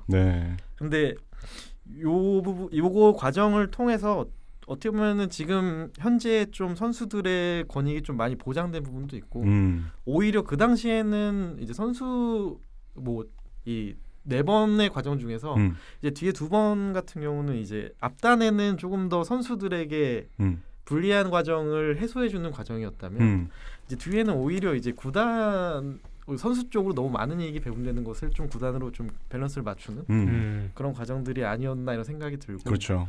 네, 뭐 다만 이제 그 경기가 이제 많이 그 미스되는 그 결과 자체는 팬들한테는 좀 큰 실망감을 줬던 부분은 아니었나 생각이 듭니다. 네. 어떻게 보면 그 중재 역할을 그래도 나름 잘 한 게 아닌가.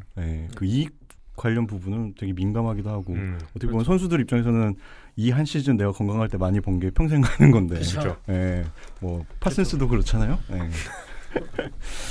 뭐 어찌 됐던 데이비스턴 총재는 이런 기분이네요. 네. 호수이님이 아쉽다라는 게. 저는 아쉽지 않아요.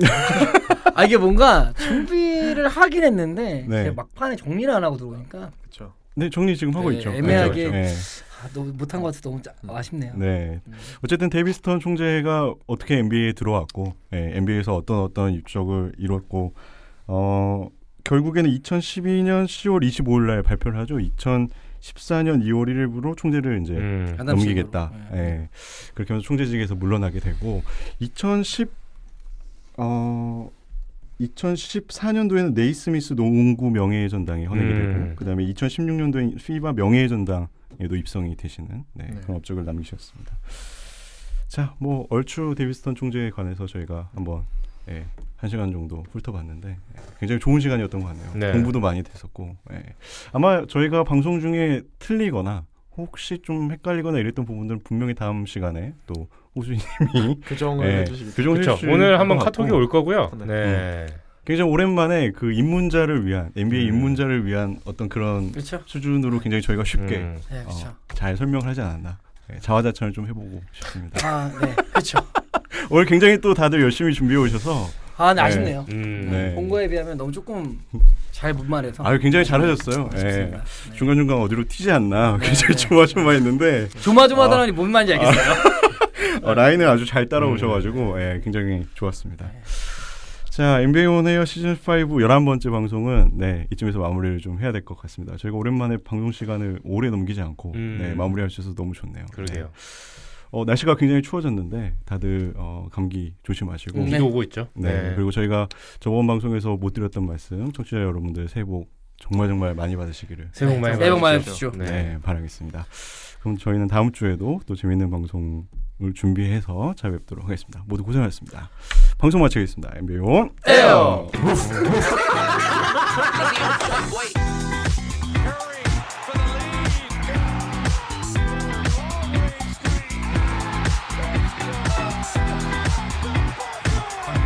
What it do, baby? Yeah, you already know.